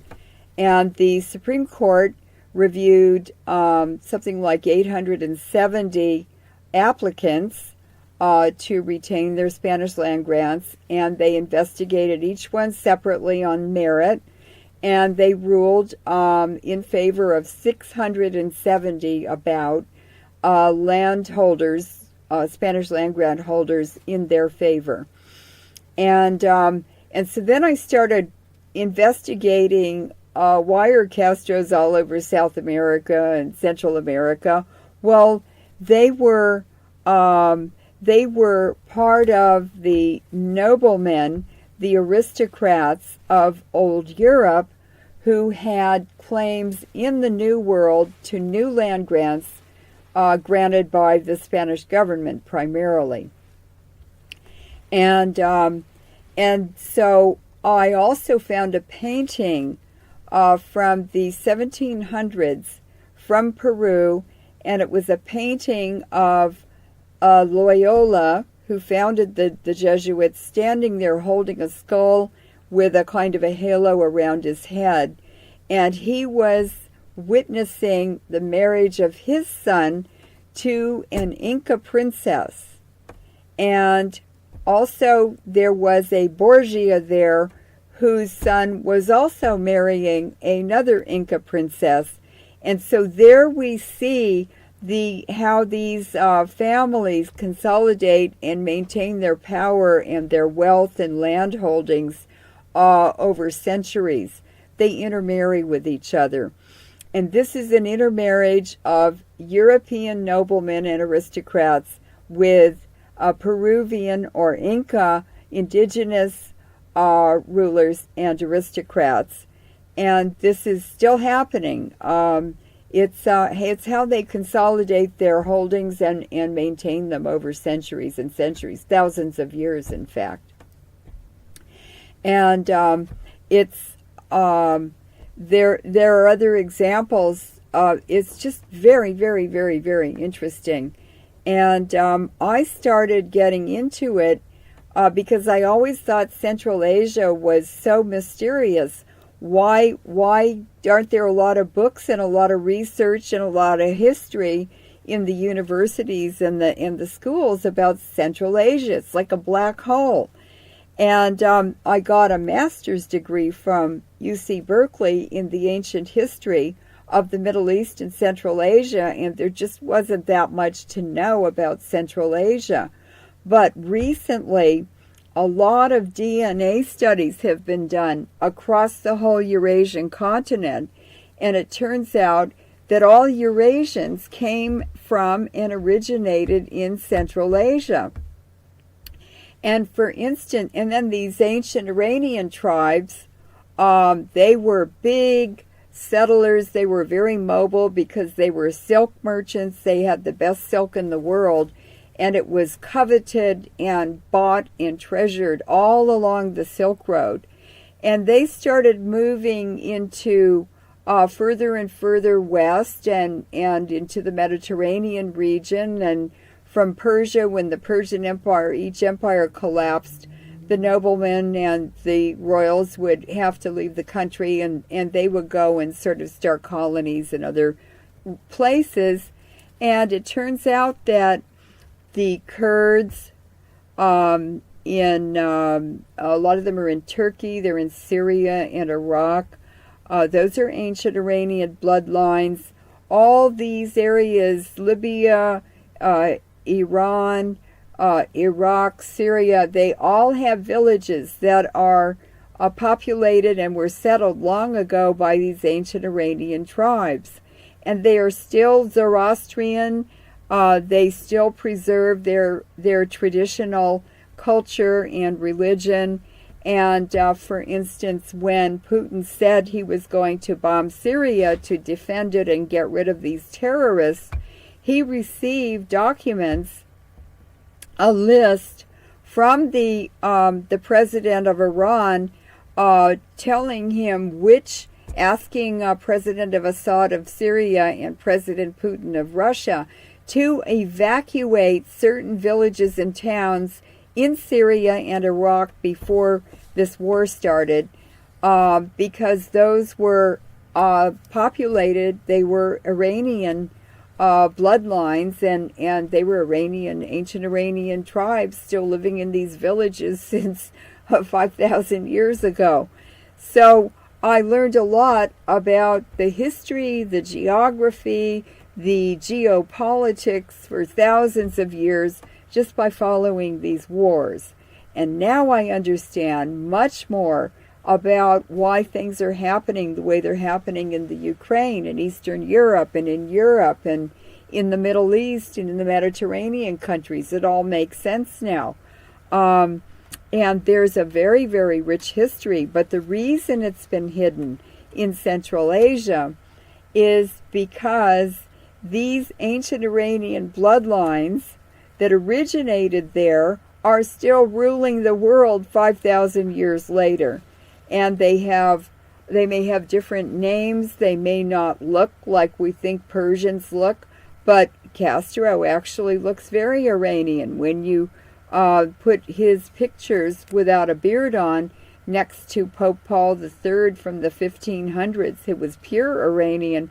They look exactly the same, and nearly all the popes of Rome were actually Iranians.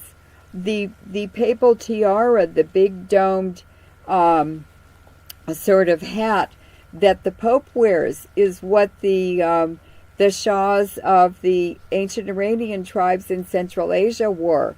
The red slippers that the Pope wears, those are Central Asian. So much of what is part of ritual and protocol and everything in Italy is all from indicating ancient Iranian origins. In fact, the Roman Empire was all Roman soldiers. They were all Iranians, and they housed them in this region east of Italy that was called, I don't know, they call it Romania because they named it as being the source for all the Roman soldiers.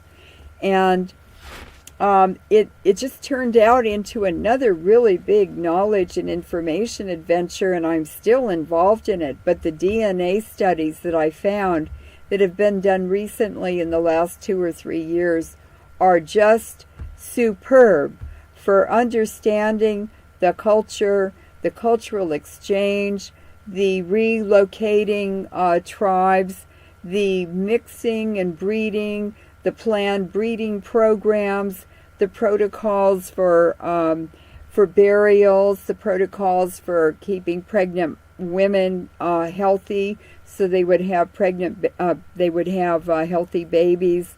All of these things came out, and there's such a rich history from Central Asia because it's the history of all of Eurasia. It's their history, it's our history, it's who they are, it's who we are. And it's just incredible. And people have always said to me, "What are you?" Nobody could ever tell me what I was. And I said, "Well, I don't know, I'm American." And then a woman came up to me one day and said, "You know your last name?" She was from Morocco. And she said, "You know what your last name means, Moret?" And I said, "No." And she said, "Oh, well, it means the people from the Middle East. And your family were Middle Easterners taken to Europe by the Crusaders 1,000 years ago to build an infrastructure in Europe. They were in the Bronze Age. They were so backwards, and they had no infrastructure at all. So the Morets set up the whole banking infrastructure for Europe. They set up the firehouses. No, there was no way to put out fires in towns and cities and villages. And so they started firehouses. They started hospitals. And they made Europe a modern region. They gave all of their knowledge and their skills and everything to this undeveloped area, undeveloped region. And I think a lot of the problems are the envy and the jealousy and the resentment of the backward people in Europe, who are still backward compared to the Central Asian and the Middle Eastern groups who have been civilized for a very, very, very long time. And so I learned all these things from the DNA studies, and I also learned, for instance, I know an Iranian immediately because 14,000 years ago, a genetic mutation in one Iranian tribe created albinoism in that tribe, and it ranged from fairly mild albinoism, which produced blonde hair, blue eyes, to green eyes, hazel eyes, gray eyes, and to the extreme mutation was red hair. And there are pictures today of modern Afghanis with orange-red hair. You can look at them and tell they're albinos. Some of them have very, very light blue eyes or almost white eyes. And they're standing there, two husbands and two wives and about 12 kids around them, and absolutely everybody has red hair. So I know now where those people came from, and those are Iranian genes that they are carrying. And Edgar Mitchell, the astronaut who went to the moon, I've interviewed him a few times, and he said, the one thing I learned in space was that matter has memory. And every time I get into DNA studies, genetic studies, that always comes to mind. Matter has memory. And so I started following signs and symbols instead of reading books on history and archaeology and anthropology, because they were all wrong or missing too much. And it's the signs and symbols that have led me to this very, very interesting new reality, which is who really rules the world. It's those ancient Iranian bloodlines. And the Shah of Iran was one of them. I believe that Nancy Pelosi is from one of them. All kinds of people. Castro, just lots of people that I've come across. And they hold interesting positions, high in politics, high in corporations. Most of the wonderful Italian couture and the designers, they're all very, very high, at high levels in this ancient Iranian hierarchy, and you can tell by the clothes. They all have elements and styles that originated in Central Asia. And the physical characteristic of many Italians is that they're fairly slim and kind of reedy. Well, that's the physiology of Central Asian people. And so I can identify people now from their physiology, from the color of their hair and eyes, from the designers. I can tell what influenced them. And then I started watching the weddings of the royals and the prominent families in Europe, and that's where I really started to get a whole lot more information about their special breeding programs. For instance, Prince Rainier of Monaco was half Moroccan. He was half Berber. The Berbers are ancient Iranians. They're related to the Basques in Spain. They're all ancient Iranians who originated from the Hittites, ancient tribes that are described in the Bible, who came from Central Asia. Well, the Hittites brought horses and horsemanship to the Mediterranean and the Middle East. They never had any. And all of the war methods, the war terms, terminology, thousands of words that are military words, convoy, and lots of other words, are all Central Asian words. And the tribes now, the people in Yemen, in Syria, in Iraq, who are winning now, are using ancient Mesopotamian and earlier warfare, the nomadic warfare, the nomadic warriors who wandered the Silk Road for thousands of years with horses and everything.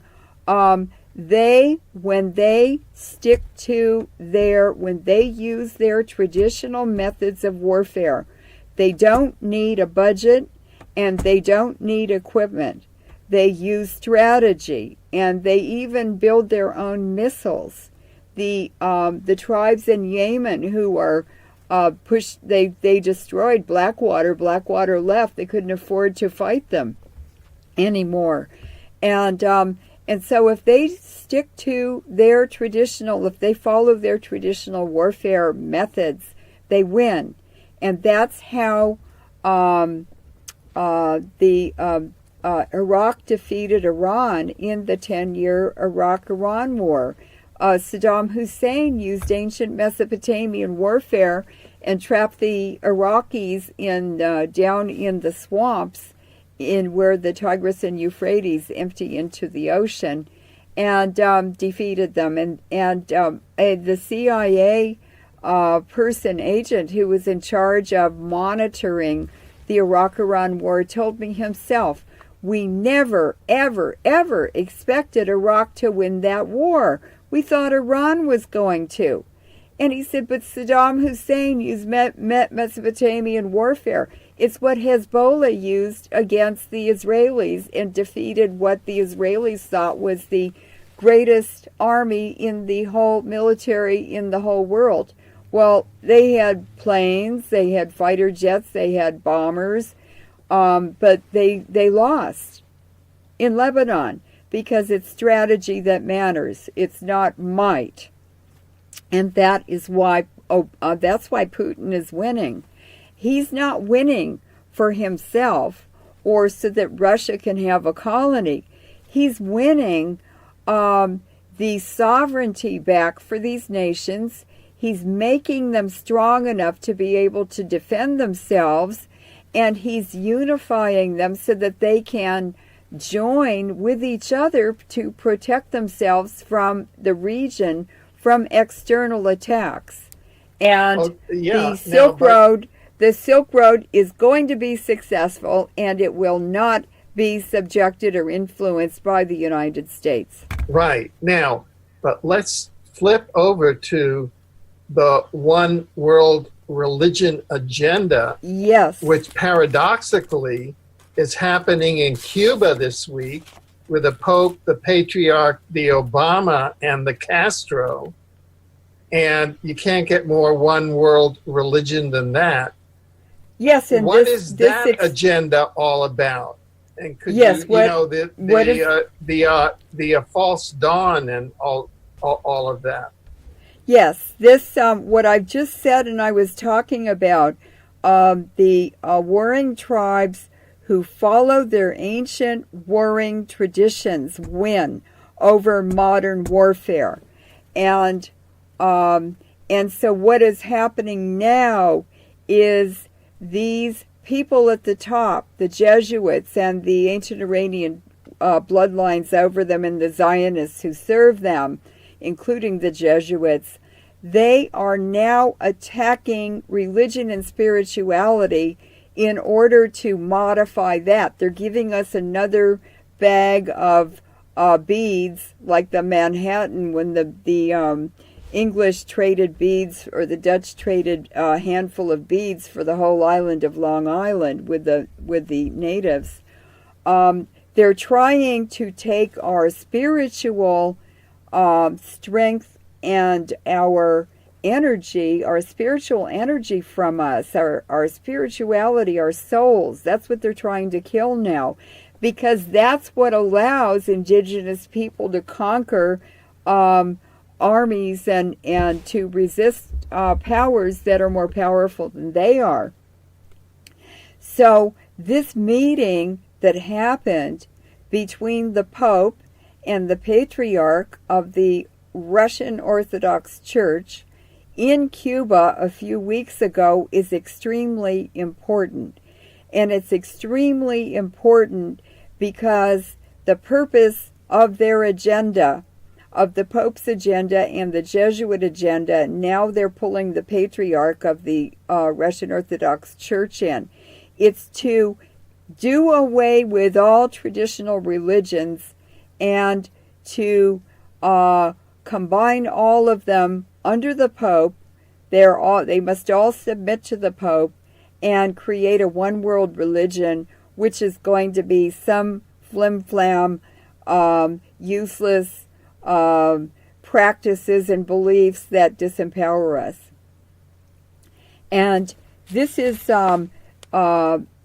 very, very, very important because Castro arranged that meeting between the Jesuit Pope, and remember, Castro's ancestor started the Jesuits, Pope Paul III, and so Castro is still the king of the Jesuits, and he's also probably the highest ranking ancient Iranian family, because North, Central, and South America really belong to the Castros and oversight.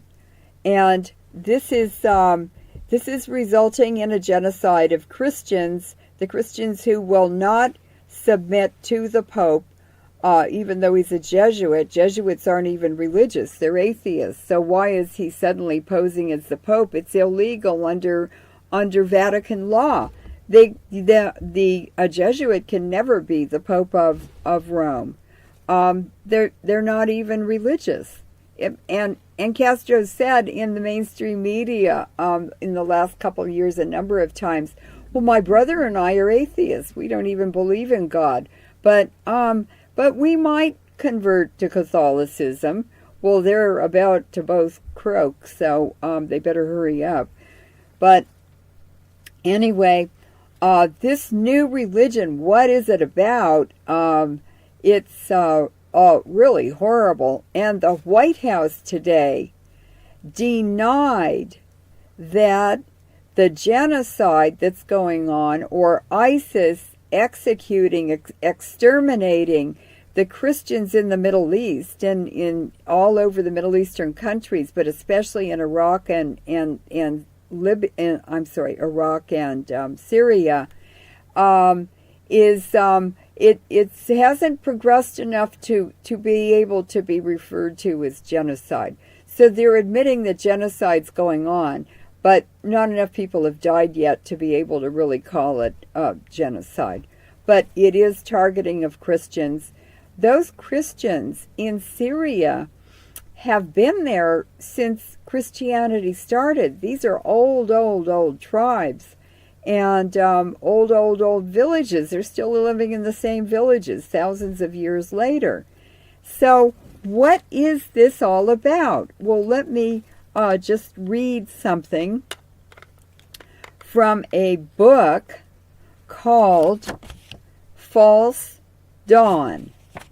And it's by Lee Penn, who is he's a Catholic and was a Marxist.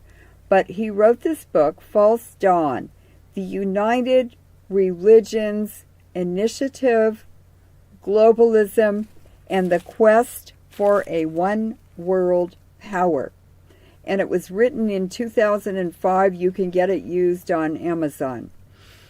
Quote, the interfaith movement, which began with the 1893 World's Parliament of Religions in Chicago, remember Chicago's Rockefeller, has grown worldwide. Although this movement has been largely unknown to the public, it now provides a spiritual face for globalization, the economic and political forces leading us all from nationalism to one world.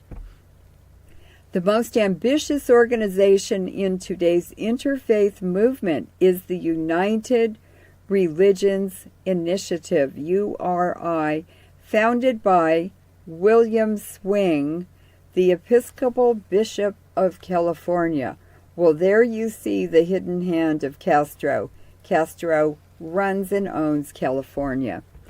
Investigative reporter Lee Penn, a Catholic ex-Marxist, exhaustively documents the history and beliefs of the URI and its New Age and globalist allies, the vested interests that support these movements, and the direction they appear to be taking. The interfaith movement is no longer merely the province of a coterie of little-heeded religious idealists with grandiose visions. The URI's proponents have ranged from billionaire George Soros to President George W. Bush, from the far-right Reverend Sun Myung Moon to the liberal Catholic theologian Hans Kung, and from the Dalai Lama to the leaders of government-approved Protestant churches in the People's Republic of China. The interfaith movement, including the URI, is being promoted by globalists and New Age reformers who favor erosion of national sovereignty, marginalization of traditional religions, establishment of global governance, and creation of a new earth-based global spirituality, in effect a one-world religion. Therefore, the URI and the interfaith movement are poised to become the spiritual foundation of the New World Order. So, the new civilization now proposed by Mikhail Gorbachev, the last leader of the Soviet Union. The reign of quantity and the signs of the times, French metaphysician René Guénon spoke of the anti-tradition, the forces of materialism and secular humanism, this is the transhumanism, finally giving way to the counter-tradition, the satanic inversion of true spirituality leading the regime of Antichrist. The anti-tradition weakens and dissolves traditional spiritualities, after which the counter-tradition sets up a counterfeit in their place. And so here we see, Alfred, what they're really doing, and the Soka Gakkai, which is a group, an organization founded in 1930 by the Jesuits in Japan to infiltrate Buddhism, is now in the United States and all over the world. They are atheists, they are satanic, and they were even at the war crimes tribunals in Malaysia. And they have a chapter in Los Angeles. A man from Cuba, an academic who is retired now, has taken it over, and he has called it part of Nichiren Buddhism. He even married a Japanese woman. And they travel between Japan and Cuba all the time, but they live in LA and run this organization. Well, Soka Gakkai was finally uncovered. There were scandals in the 1990s, and the Nichiren purged the entire religious order of the Soka Gakkai, but they're still calling themselves Buddhists. They're not.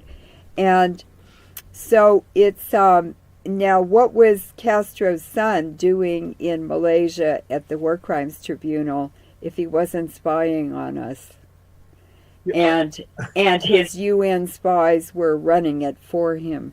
I see. So the Christians are being genocided. Other religions that refuse to submit to the Pope are being genocided. The war in Serbia was a genocide of Russian Orthodox Christians. In Novorossiya, in eastern Ukraine, that is actually a covert genocide of the largest remaining Russian Orthodox communities in Russia and the Ukraine. And the Bolshevik Revolution expelled and murdered the Russian Orthodox people. The ones who left Russia and were settled all over the world, they're now being attacked by the Moscow patriarchs of the Russian Orthodox Church, who are trying to steal all the church land that the expelled Russian Orthodox people hold or own around the world. And so you see, they refuse to submit, so they're going to have their wealth stripped first, and then they will be genocided as well. And they're doing this for other religions as well. They want one world religion. They want one source for everything, so that there's a sole source, and there will be no ownership. None of us will be allowed to own anything. We will just be a number. This is what David Rockefeller and Brzezinski described. Everyone will have a number on a satellite, and I think that I heard informally, I don't know, that it's been announced that this was the last Dalai Lama. You know, because yes, traditionally it's a soul that reincarnates. That's right. That's a significant, and that the Chinese will be appointing all of the future. Right. And so you see, as we look around us after an interview like this, people will take this home with them. It's a lot of information. A lot of it is completely new, but they already have a lot of pieces of that puzzle, but they never had a frame, a picture frame or a puzzle frame to help them relate those pieces to each other. And so what we're giving people is a beginning for them to figure it out themselves. And so they have a proper frame, and they know they have some of the information, and now we'll start getting comments where people give us gold nuggets every day of fantastic information, pieces, obscure pieces of this puzzle, and so they're helping us too. We've had an abrupt disconnect with our recording, so we'd like to thank all the viewers who have enjoyed this interview, and to invite them to listen next week, same time, to the next part of it, and it will be One World Religion. This is the most important plank in the New World Order agenda. It's number one, so I think people will be very, very interested in it. And I would like to thank all of you for the wonderful comments you've left for us. I can't use my own computer to post comments. The comments, it blocks my answer to people, so I'll eventually get to it, but sometimes it's not as fast as people want to hear back from me, and I apologize. And I would like to thank the wonderful information that people are leaving in their comments, and the discussion that goes on with multiple people, and I really want to encourage that. Because we learn as much as the visitors leaving the comments. And I would like to thank the people who have made wonderful donations. It makes it possible for us to do this, to put these interviews up. And it takes a lot of time to do all this research, but I'm addicted to it, so so it's really fun. But we still need funding, and we do really appreciate all of your generosity and your caring, your emails and wonderful messages of love and appreciation. And we like criticism too. Nobody is perfect, and each time people make comments, in a, I don't mean the trolls just attacking, but I mean people who make constructive comments who help us be more accurate or to go more deeply into issues. We're very, very thankful and grateful for your feedback as well. So go to our website, LeurenMoret.info. There are lots and lots of papers and news and documents and research, and there are cartoons. It's a beautiful, beautiful website that Laurent Battis has put together, and I really thank him because I love doing the interviews. They're so professional. They look so professional the way he presents them. And I'd like to thank Alfred, too, for all the adventures he's taken me on and introduced me to. I've taken him on some adventures, too. And just don't be afraid. Just free fall through life. Don't try to control everything. Let things happen and learn from them. Just have integrity to yourself and bless those around you, and be very careful about what you eat. Be sure to filter your water with reverse osmosis filters, and those are described on our website in lifestyles. And we recommend the water filter that we used. Laurence did a lot of research to determine which one would be the best. You can order it from Amazon for about $350, and it protects you, your children, your pets, everyone, your future. And prevention in health is always much better than trying to come up with a cure, and it's a whole lot cheaper too. So I'd like to thank all of you, and Alfred for doing the interview, and Laurence for being the engineer. And we're looking forward to our next interview and to hearing more from all of you. Thank you very much. It's my birthday today. Thank you. Happy birthday, Leuren. Thank you.